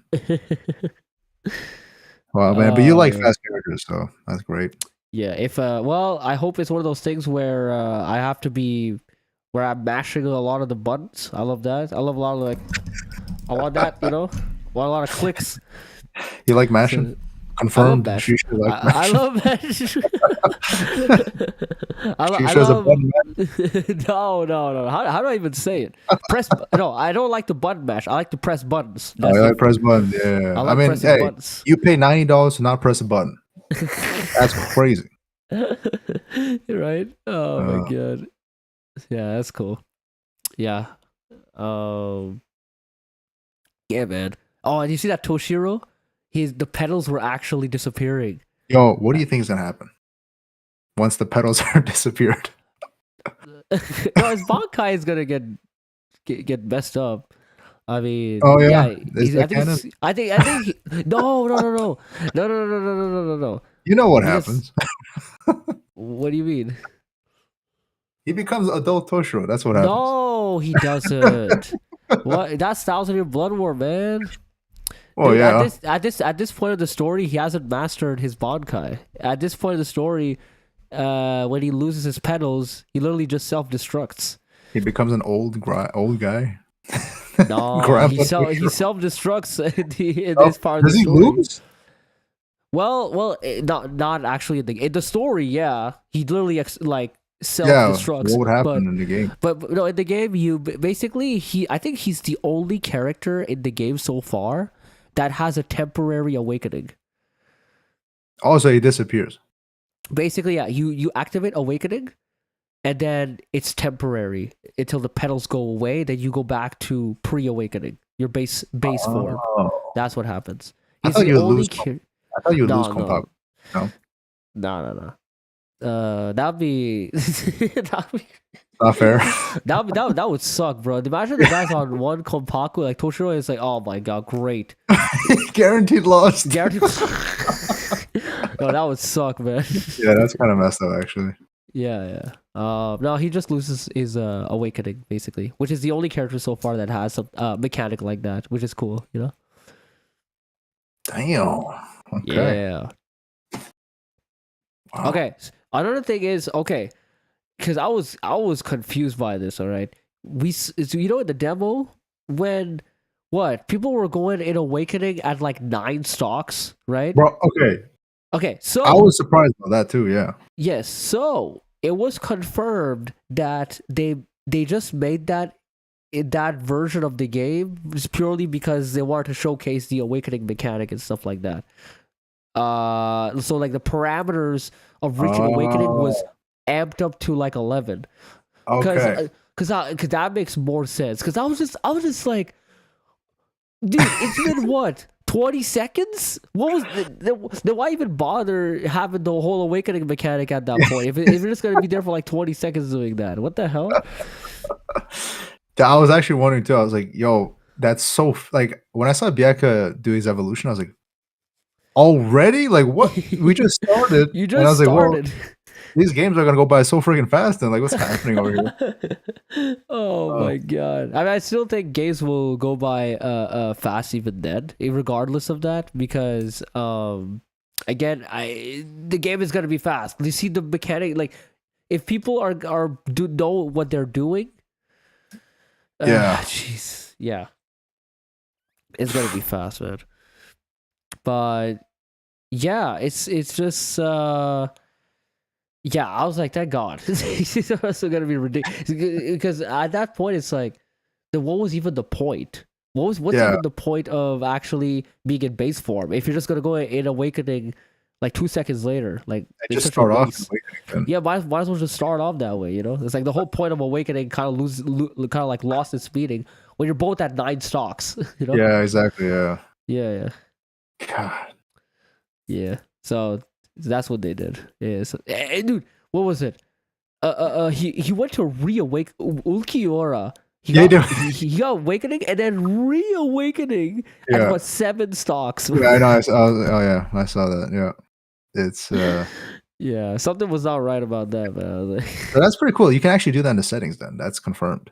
yeah, that's cool, Right. man. That's cool. Yeah, So if you want, literally just put in the game settings like, all right, yeah. I want to awakening see some happens. transformations. I just want Yeah, to see some exactly. Yeah. transformations. Yeah.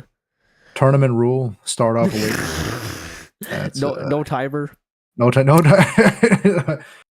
Oh my god. Yeah, Yeah, that's cool. yeah. That's sick, man. Um, yeah. I can't wait to schmooze. I can't wait to schmooze in this game, man. Hey, you're gonna lose, man. That's all I'm gonna say. You're gonna lose. I'm gonna Well, win, man. Don't worry about it. I mean, if Orihime is confirmed, then I would be scared, but she's not, so I don't have to be afraid. That's then you would have to be more afraid because the anger that I have that already game is gonna make me grind even more. Oh my god, that'd be funny. Just like that. Man. Just like that. Uh, Yeah. All right. So, yeah, we could talk about Thousand Year Blood War at this point now. yeah, you want to talk about? All right. Yeah. Yeah, Oh we've been man. going on for quite a while too. Actually, how was the stream? Yeah. Yeah. It's been an hour and 45 minutes so far. Wow. All right. Yeah. Yeah, I guess we're gonna wrap it up soon. But yeah, let's talk about Thousand Blood War. Actually, Yeah. The visible answer. that's yo.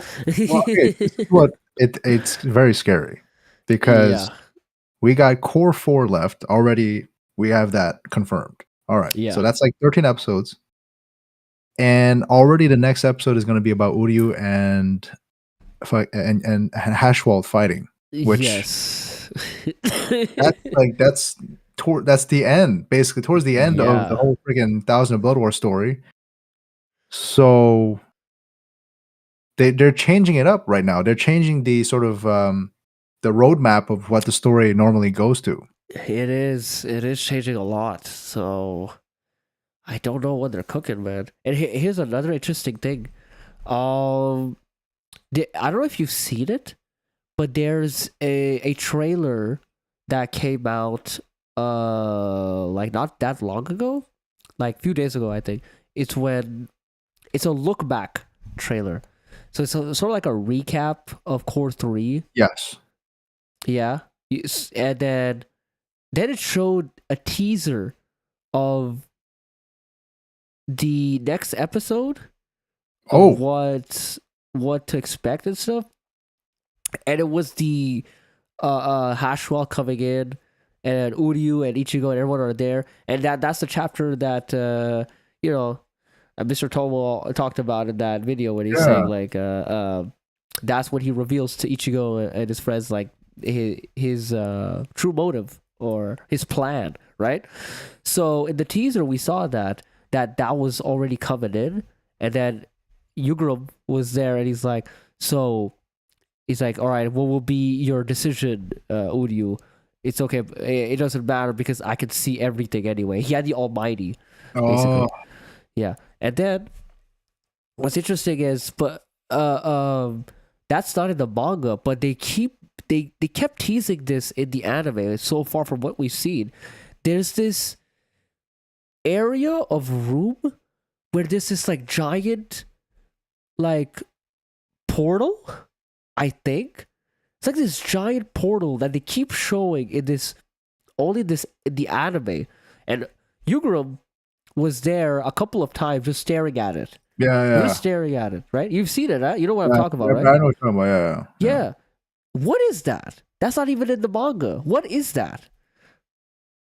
And another thing is, in that teaser, it was right there in that room. They were standing there in that room where the big circle was there. Is Which is the that manga. is Yeah? that the resting spot for Yuha?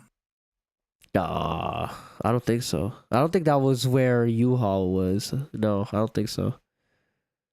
Well, actually, I don't know, but does it really make a difference? Because you remember when Mr. Tomo was talking about what is it? The place where Yuha was when he was a child. Yeah? What is it? The original realm or whatever it was called. I forget what it's called. Oh, the original realm. Yes, okay. Maybe that's the portal to that. Yeah, I mean, I don't know if that makes any sense. Probably doesn't, but I'm just thinking, what if you know what I mean? We're just throwing ideas now, but Okay. because like I The don't know. reason, well, it would make sense. It wouldn't make sense because that world was the result of the three worlds being together. Yeah, I know. So the moment that the three worlds separated, that world ceased to exist Yeah, because that world got separated into three yeah. worlds. But I don't know if that's portal. I don't know.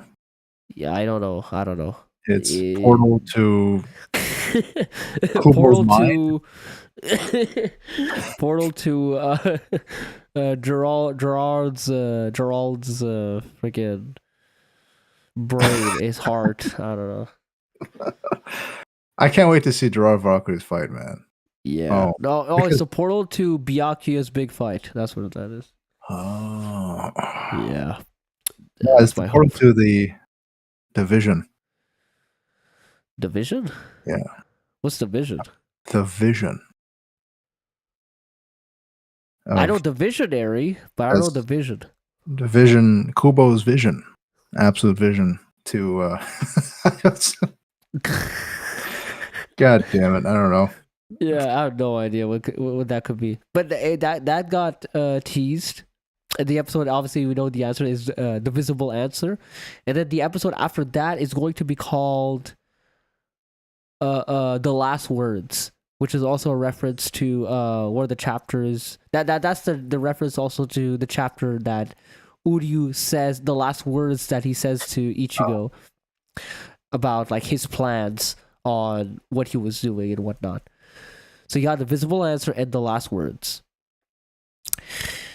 But they didn't show any footage of that. They just showed a text box or a text that says the last words episode, I don't know, 39 or 40, the last episode of Core 3. So no visuals on that. Only visuals on the next episode. But I know some crazy shit is gonna happen. That's for sure. That's some crazy shit. Honestly, I don't see how Uryu is going to be forgiven though. That's my big problem. Me too. I agree. If he did way too much damage to be like, "You're sorry, okay, come back." Yeah, I know. Or yeah, he needs to really justify There needs to be a proper justification for that. I don't think there is, man. Honestly, I think Uh, it's too late at this point. Like, you're all right. yeah, I mean, he straight up killed Senjumaru. Pretty much. I mean, yeah. What the hell, man? Like, it's not the same as in the It's manga. not the same. You're In the right. It's manga, not it's the like, same. oh, you tried to fool us. All right, it's all right. You killed, you straight up killed people on your own team. That to me is like, no, there's no way. So I don't know. That's what I'm wondering what they're gonna make in terms of the difference in the anime to show how he's forgiven, or more like he isn't forgiven, and that's why there's a set consequence. Um, I don't know. I'm just thinking now, like during the one shot Hell arc, did we see Uryu? Oh, your mic is off, by the way. No, like your mic, you have to touch the top of the mic. There you go. Oh, got it, Yeah. got it, got it. Okay. I hope it wasn't off for a while. Jeez. Okay. No, no, it was just off. I think you touched it for a moment, but Okay. yeah. Yeah. Uryu in the Hell Arc. What about it? Was he there in the one shot? Did we see him? Yeah, we did. Well, actually, we didn't see him, but we did see him in the last chapter of the manga. You know, when there's that time skip that happens, Yeah. he becomes a famous well, not famous, but he becomes a doctor or Yeah. scientist or doctor, and that he's watching he's on his phone and he's watching a boxing match of Yeah, for Chad. Chad, yeah. Yeah. So that's what happens. So that's the situation. Okay. Are you gonna say like you think he's gonna die or something like that? No, he's not gonna die, but there's gotta be some kind of consequence. Yeah. Okay. That's what I'm wondering. Yeah. Um, Yeah. I think so too. I think it's gonna be some sort of like I can see that where there's some sort of consequence, and at that time between, because again you gotta think about the time skip is massive. It's like a 10-year time skip, right? yeah. So whatever punishment that he has to go through has already been. It can still happen within that time frame of the consequences that he has to go through, which it can happen while still the ending making it possible the way it is. Like I when think you watch. it's straight up he relinquishes all of his Quincy powers. Whoa. Yeah. No. No. I don't think so. Yeah. Because I guess. Nah, I don't know, man. I don't know about that. It could happen, but I'm thinking more like maybe he's not allowed to be part of. Maybe he's never allowed to come to the Soul Society again, or he's probably banished from going there ever again, or something like that too. Yeah. Something, it has to be like pretty big consequence Yeah, in I order agree. to make sense, because Yeah, this is yeah, I major know. damage. Yes, all kinds of lethal damage right there. Here's something very interesting, by the way. So, remember that episode before? I think it was Shadows Gone episode. I think, yeah, Shadows Gone episode, the ending of it, or the one before that. I don't know, but it was that tease at the end with the Bambis, right? Yeah. So Candace and Medidas, they got zombified. Yeah. But in Canferial world, it's they're not. Well, we know Candace is not zombified, so that's interesting. That's true.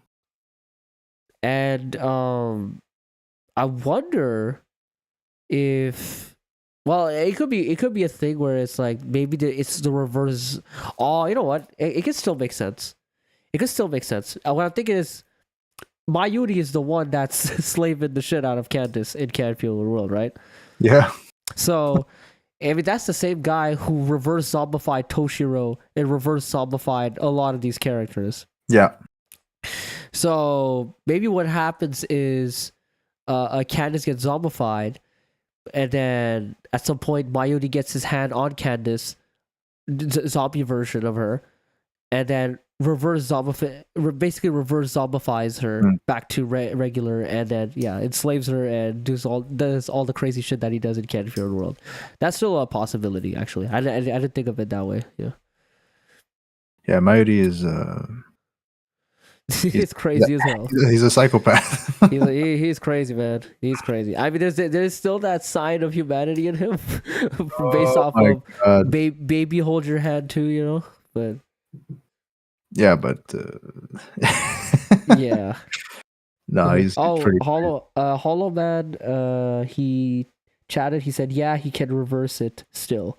Yeah, exactly. Yeah, that's what we're saying. For sure. Yeah, absolutely. He can reverse it. Yeah, absolutely. Welcome to the stream, Hollow Man. Hope you enjoy this. We're talking about 1000 Year Blood War Core 3 right now. Just giving our thoughts about it. That's cool, man. Cool. Yep. So, but yeah, that's the thing. And so far, it's, they've never been so surprised with what's going to happen, from core to core, right? Yeah. And, in core 4, Kubo is apparently making some insane decision in the story in core 4 that has all the animators completely shocked. Yeah. Yeah. So everything that has happened so far, they haven't been shocked. Yeah. The whole Zero Division having the extended fight, Reggie versus Uryu, all this, like, these changes that to us is absolutely crazy. Yeah. Yeah. But yeah. So just imagine, apparently core 4 is gonna have changes that will maybe top that. Like, I mean, because I think it's basically the fact that they're going to be adding some new stuff to it, right? Yeah. Because obviously all the cores so far, they're trying to be as accurate to the source material as possible. And then Kubo is like, all right, core 4, yo, source material, all right, throw that on the side real quick. All right, now let's talk about what we're going to do. And I think that's what's basically going to happen. Yeah, I agree. Yeah, there's got to be probably some big changes. Yeah. Hollow Man says, just hope Shinji gets something more to do. I agree, man. I agree. I think so too. It's hard to know what's gonna happen with Shinji because we know that in core 2 he had that moment of where Kubo decided to give him that Bankai moment, right? Obviously he gets absolutely handed by Bamietta, right? I think at the end of the day, we're all hoping for not just Shinji, but the whole Visors to do something in core 4 because they got their ass handed to them in this. Like, 1000 Year Blood War did not treat the Visors very well at all, man. Yeah, they got like the short end of the stick on this one.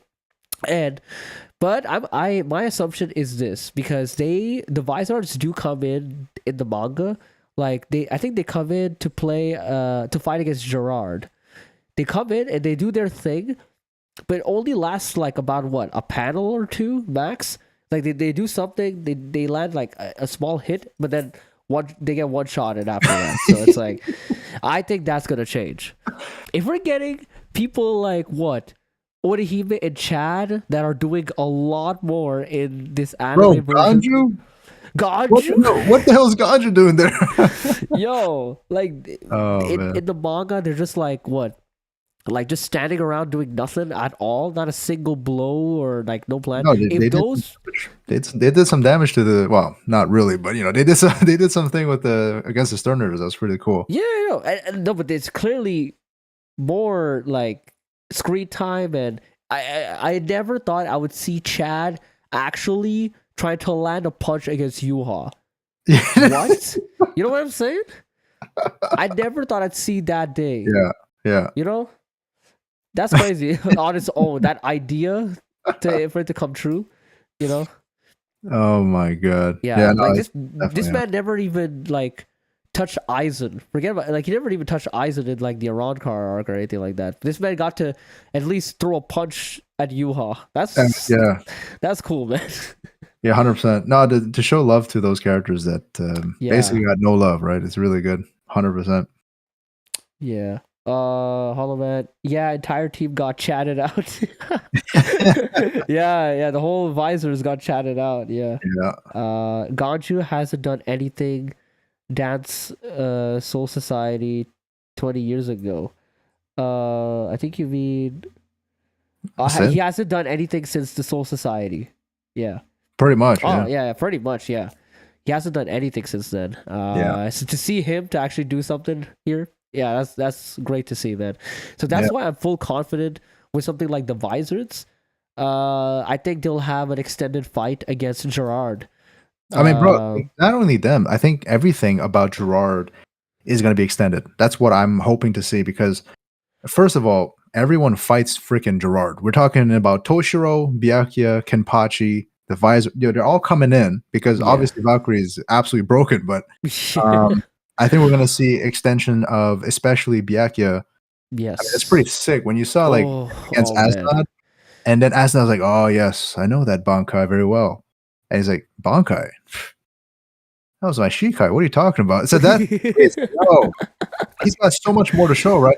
Renji got his own Oh episode to god. show his showcase his Bankai. I Yeah. mean, I'd spoken to other people that watched Thousand Blood War, and everyone says the same thing, which is, look, that was the craziest, awesome episode to see Yeah. his Bankai in action. Because in the manga, we only see him do his attack to Master Matsu. Zakatepo. Yeah, Zakatepo. That's the Sagata, one. and that's the only thing we see from the manga. Yeah. And in the anime, they're like, no, we see all kinds of other stuff. We're gonna see the exact same thing, I think, with Byakuya versus Valkyrie and the Yeah. others as well. I think there's gonna be a huge extension fight with Valkyrie. Yeah. I mean, that's kind of what we're gonna see, I think, with Core 4. Yeah, I agree. I think my expectations and hope is that a lot of characters should get justice. Just Oh, like properly the justice they deserve. Byakuya, the Visors, all these characters that like you just wanted more out of them, if that makes sense. It just yeah, didn't get it. I think they're gonna get the justice they deserve in Core 4. And that's my hope too, man. If we get that, this is Core. They did it. They did it. They did it, man. They win. They won. oh man, Yeah. That's my hope, man. Um, do you think that? So you think the final fight is gonna be very different, or no? God. Different in terms of like, I think they're gonna respect the source material, but Yeah. different in terms of adding more to the fight to make it longer in a way, to make it more. Yeah. Um, I think to make it more, maybe not understandable is the right word, but um, to make the fight more comprehensive in a sense. Yeah. Like, Yeah. at least for me, my reaction when I read the manga was it was kind of like It was like a jumbled mess. There was all Mm. kinds of shit happening, and that was it. Yeah, and then it ended so quick, and then it's like, all right, 10 years later. I Yeah. think it's Yeah. gonna, he's gonna rework that and Yeah. make it like a proper finale. Yeah. That's what I'm Yeah. I thinking. yeah. I think that like overall, yes, I definitely agree with that. I think there's a lot happening all at once, and then a lot of things rushed, especially like we had no idea what happened to Kisuke as well at the end of it. People's lives, it was so confusing if they were alive or dead. You didn't know who lived, who's dead. Izuru Kira, are you alive? Are you dead? We don't know. Urahara, are you alive or dead? We don't know. Same for Grimjow, Nell. Are these people alive? We have no idea. So they're Yeah. definitely gonna expand on that and have a clear confirmation on like, listen, okay, okay, they're fine. All right, don't worry. These Yeah. people are actually fine. Oh, Okay, here's the thing that's gonna happen for sure.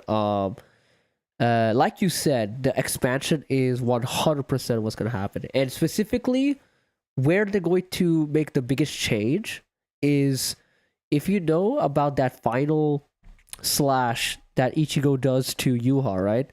Yeah. That when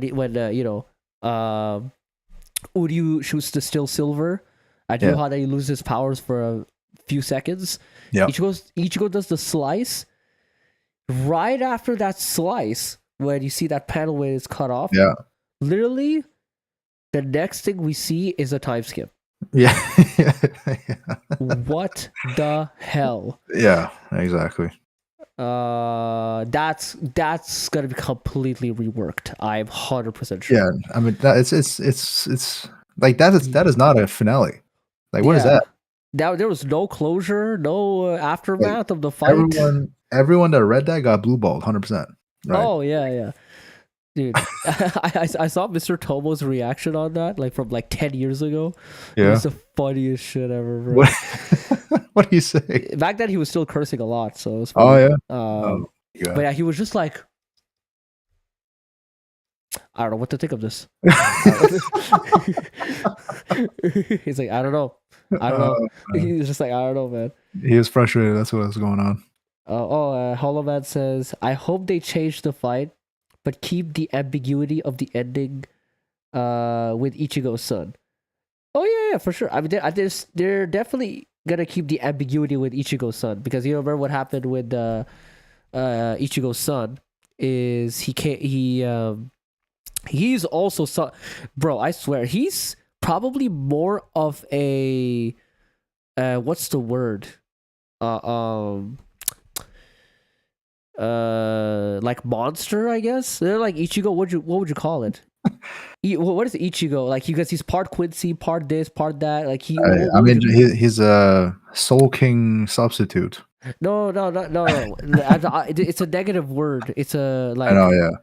I forgot what it's called, but it's like basically okay. Well, I'll just Monstrous. say monstrous. Basically, what I'm saying is Ichigo is monstrous, right? Ichigo's son is probably even worse. Yeah, no, but that happened after time skip though. Yeah, it happened after time skip because remember after the time skip there was that remnants of Yuha that was still alive, and then he came in and just destroyed it. Yeah, he's like, oh, what is this? Boom. All right, it's gone. Yeah, he's scary, man. I'm actually generally scared of his son, like in terms of what he's capable of. You know what's even scarier is that one shot hell arc. Oh. He's fully playing into the whole like scared, like weird. What are you, bro? He's not even scared. Look, he was like, look what I found. He goes in the back, opens the portal to hell, and he's like, yo, look at this. Don't worry, like, everyone's what there. The hell? It's like, what? He said, don't worry, everyone is there. He's like, God damn, man. They gotta keep track with.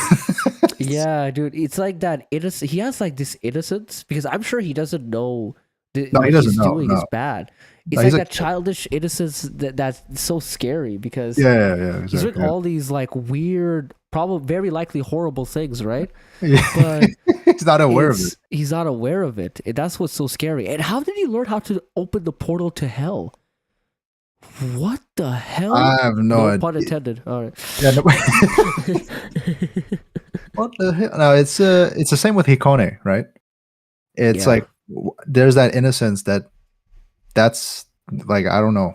I mean, Hikone is, you can understand because he was brought up by Tsukushima, but not Tsukushima, sorry, Tokinada. But like, what is Ichigo and Orihime doing?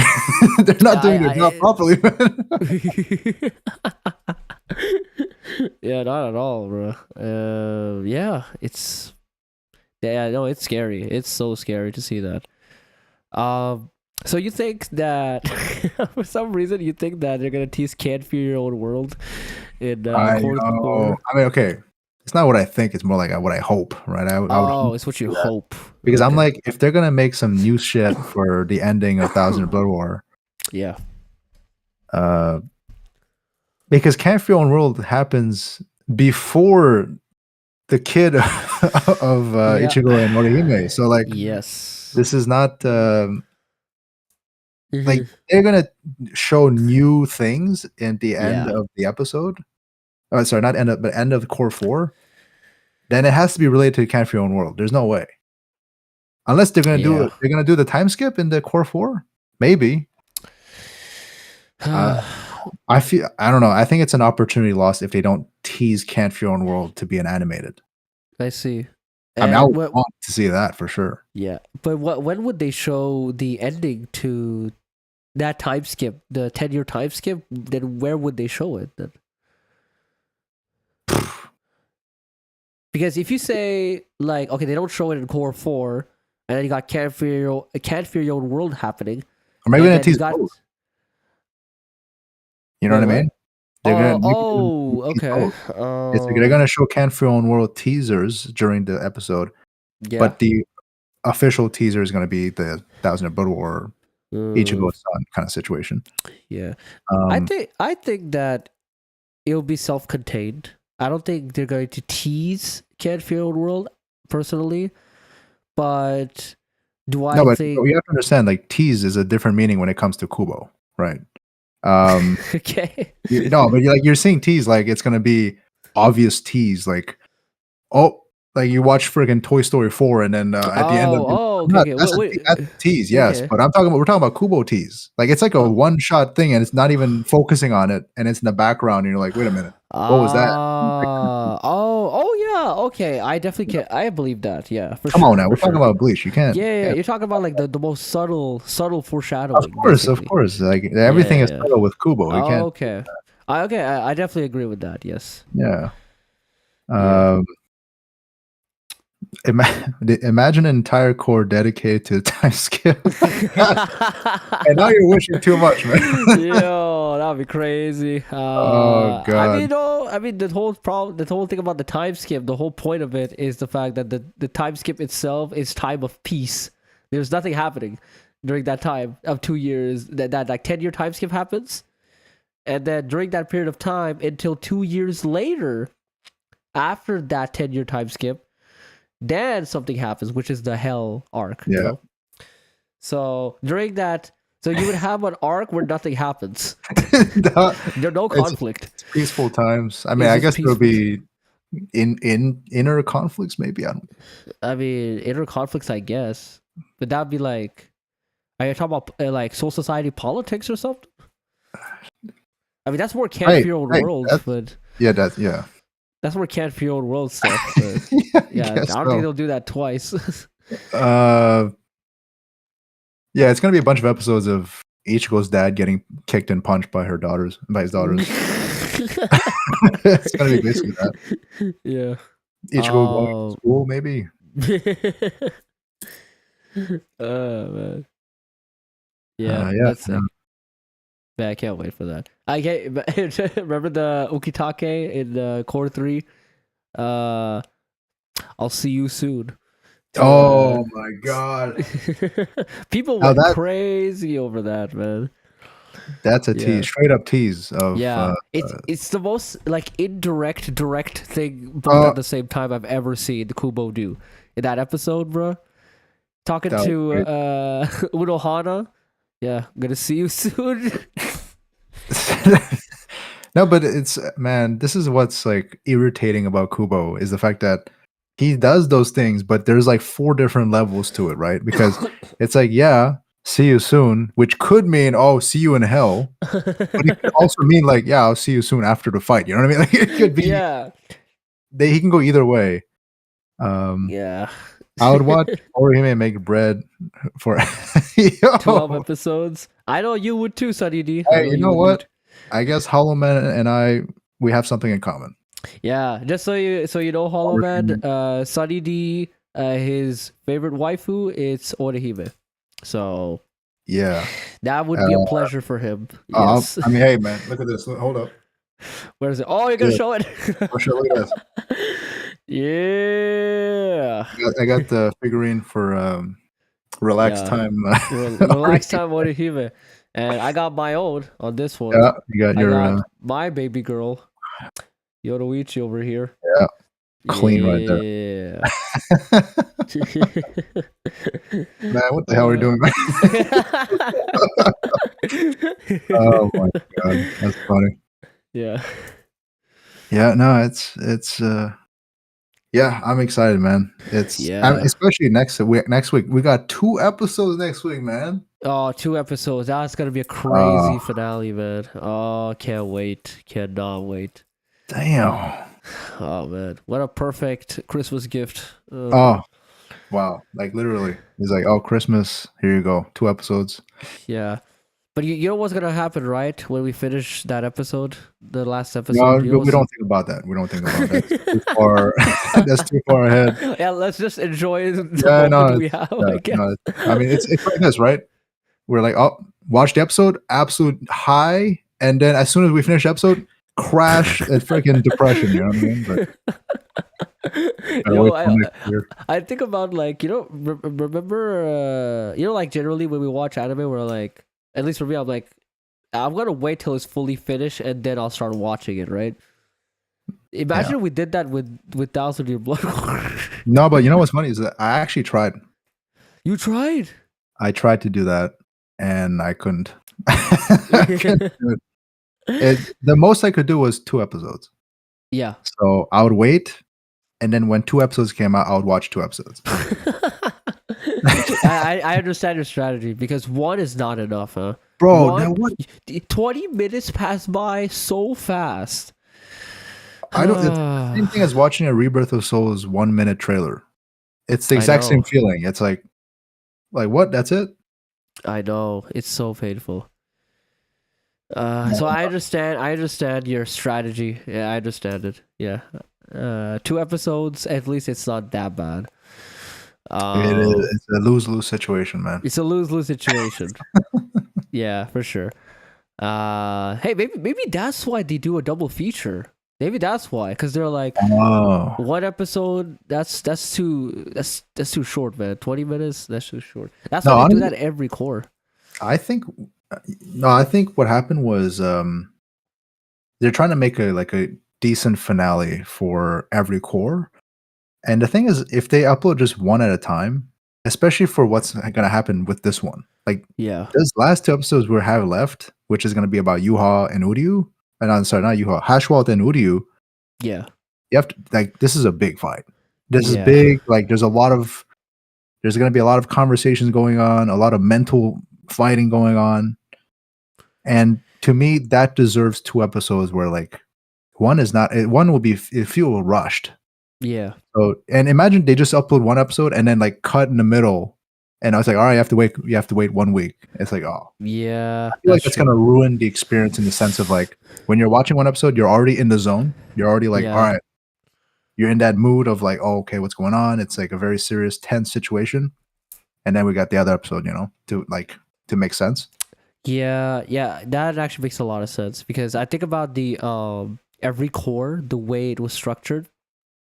And like core 2, for example, those last 2 episodes was pretty much the squad, Zero Squad versus the Sternwinners. It had to take 2 episodes to fully make it, because I think about it, it's like, yeah, that's true, huh? I cannot watch 1 episode and not watch the other one. It's like, if they had a choice, that should have been all 1 episode of like 40 minutes, right? It just makes more sense. So I get what you're saying. It does make more of a proper finale. Yeah, that is true. But also because it was probably too short. But yeah. Oh man. Well, when does Core 4 come out? What, next year? End of next year, around there? Yeah, I'm thinking next year, October. It's around that time, right? Yeah. It's always this cycle pretty much for the most part. Yeah, because last year? Yeah, last year Core 1 finished off in December-ish. Wow. Yeah, something like that. Okay. Wait, isn't it every year then? That's what I'm thinking now. Yeah, is it every year? Basically, every core takes 1 year, basically. Ish. Wow. Yeah. There you go. Interesting. Damn. Yeah, because Core 2, when did Core 2 start and finish? You remember? I don't even know. I don't remember. Yeah. I feel like it was Christmas time. I think. Don't even- Yeah, I watched that. It was at your house that I watched. Yeah. I don't remember. God damn. Yeah, I mean, anyways, I know that Core 3 took one of the longest cores to actually make. For some reason, probably because they really want to. It had like a lot of changes, maybe compared to the other cores, and they want to just make it really good as much as possible. So they just need that extra time, I guess, for that. And for Core 4, I'm assuming it's gonna take a while. Core 4 is gonna take, I think, definitely next year October. I'm definitely thinking next year October. Yeah. Which is pretty much like 10 months from now. Yeah, 10 months from now. Yeah. Damn. Yeah, but that's gonna be one hell of a core for sure. Oh yeah. But I'm honestly, I'm not even worried because we got things to do in between. We got Rebirth of Souls. Oh yeah. Right. We got. I mean, this is not related to Bleach, but we got the episode that's going to probably come out for Hero's Purpose. Hero's Purpose, yeah. You know, that's damn. Yeah, it's gonna be crazy. And yeah, we got to do the Bleach Legacy. We got to do Rebirth of Souls, and then while Rebirth of Souls is happening, actually, grind in the game, make content out of it, go to tournaments. Oh yeah. Yeah, that's the whole experience. And if you're watching this stream and wondering what we're talking about literally joining tournaments for Bleach Rebirth of Souls. Like, we're going to be playing the game and making whatever content on it, but we're not just playing like a casual player. We're going to be playing and grinding on that and actually join tournaments. We're going to, I mean, at least for me, I want to record those experiences. It's really fun, I think. Me too, yeah. And I think we're going to do that. But what's more important is that you guys are going to see me whooping his ass. That's most. That's probably what's going to happen. Get your ass out of here, man. You're going to get your ass absolutely handed to you. No problem, bro. Just wait till we're going to make a series called Waifu Wars, by the way. It's not, I mean, yeah, it's in the works. It's in the works, but all you need to know is it's gonna be a series where I'm just whooping his ass, kicking his ass. Yeah, that's all it is. Yeah, so it's gonna be my waifu versus his waifu, Yoruichi versus Orihime. It's gonna be stakes on the line. So yeah, there's gonna be stakes on the line for sure. Yeah. It's just the only problem right now is the fact that Orihime is not confirmed for the game. Yeah, that's the worry. That's the worry. Problem. I know, but otherwise, yeah, that's the plan. Yeah. Getting a new game and a great anime seemed impossible back in 2016. Oh, don't even tell me about it, man. Oh my god. Don't even talk about the dark age of Bleach, eh? That was the worst. Yeah, Hollow Man. Yeah, you've been through a lot. I know, I can tell, man. But just with that comment, you know how it feels like, man. 2016. And it's all because of one guy. Yeah, Super Eye Patch Wolf. You're an Arc Nemesis. Arc Nemesis. Yeah. But honestly, now looking back on it, honestly, I'm actually grateful for everything that happened.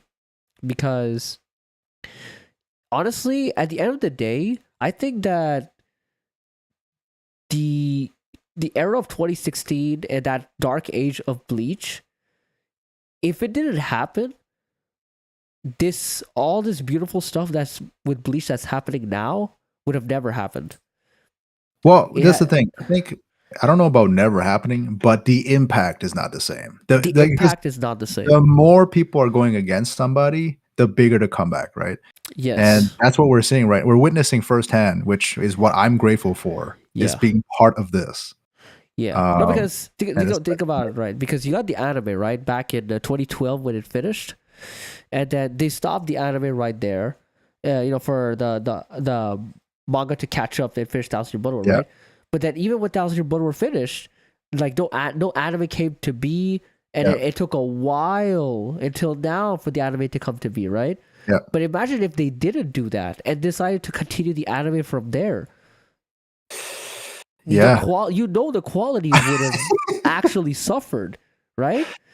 Oh God. The 1,000 Year Blood War anime would not have been this good if we were getting everything we wanted back then. Is my point. You know? Exactly. Yeah, for sure. Um. Like you won't even know what you're missing out on, right? Exactly. Yeah. Gosh, and also what a timing to get the anime and the game at the same time. Oh yeah, man. Yeah. Bro, what the hell? What a time to be alive right now. What a time to be. Yeah. Honestly, being a Bleach fan now is like the best time to ever be one. Oh, 100%. Unless you're a fake fan.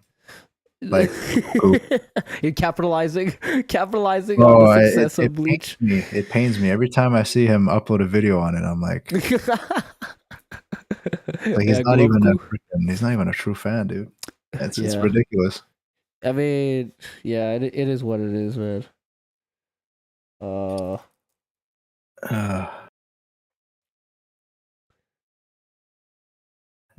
It's true that Tokyo Ghoul for Bleach would be dreadful.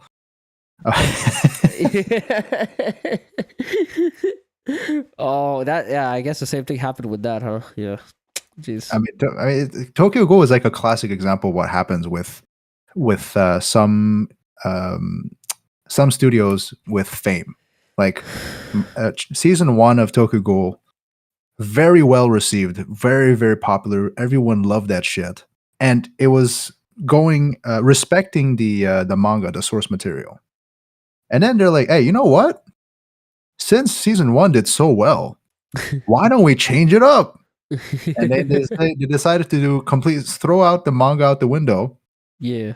And do its original thing. And then everyone started shitting on Tokyo Ghoul. They're like, what is this? Season 2 is absolute garbage, all that. And then they're like, oh, my bad. We're going to go back to our roots with season 3. Damage is already done. Damage is done. So yeah. Anyways, that's what I've heard about it. I watched season 1, and yes, I really enjoyed it. But yeah, season 2 and all that. Season 2, it was a mess. Apparently, they skipped like 60 manga chapters or something like that. That's crazy amount of chapters. So that's kind of the situation there, right? Yeah. Oh well, thank God Bleach did not go through that. Jeez. No. Kubo knows better. He knows better. Kubo knows better, man. Yeah. Goddamn. Okay. Good. Yeah, I think we're gonna pretty much wrap this up now. Yeah, it's been a while. Anyway, we have to pretty much wrap it up now. Yeah. Hey, that was a great stream, man. That was a great stream, man. Absolutely fantastic. Yeah. Yeah, thank you, chat, for joining us. Thank you, Hollow Man, for interacting. Yeah, thanks, man. Hey, that's I mean, you were the first one to really interact with it. It was great. Yeah. Yeah, honestly, I didn't expect anybody to be honestly chatting today at all. Yeah, it's my first live stream that I've ever made. So yeah, thank you so much, man. Thank you so much. Very grateful. Thank you. I hope you join next time as well. It's yeah. Thank you for subscribing, and subscribe to Sunny D as well. To his channel, he makes great content. All Bleach related stuff. So yeah, have fun with that. Yeah. Thanks, man. That's thanks for the kind words. But yeah, always glad to speak about. Hey, you know, it is peak 100%. Yeah, respect, man. Respect. You know what? It's not even peak actually. It's gonna only get better from here. That's yeah. You know what? It's not even peak yet. It is this good. Yeah. Already. That is true. Yeah. God damn. Yeah. All right. So hope you guys enjoyed the stream. This was a wonderful time, and we'll catch you guys next time, basically. Yep. All right. Hey, thanks for the stream, man. Yeah, no problems, man. Peace out. Yeah, peace out. See you guys.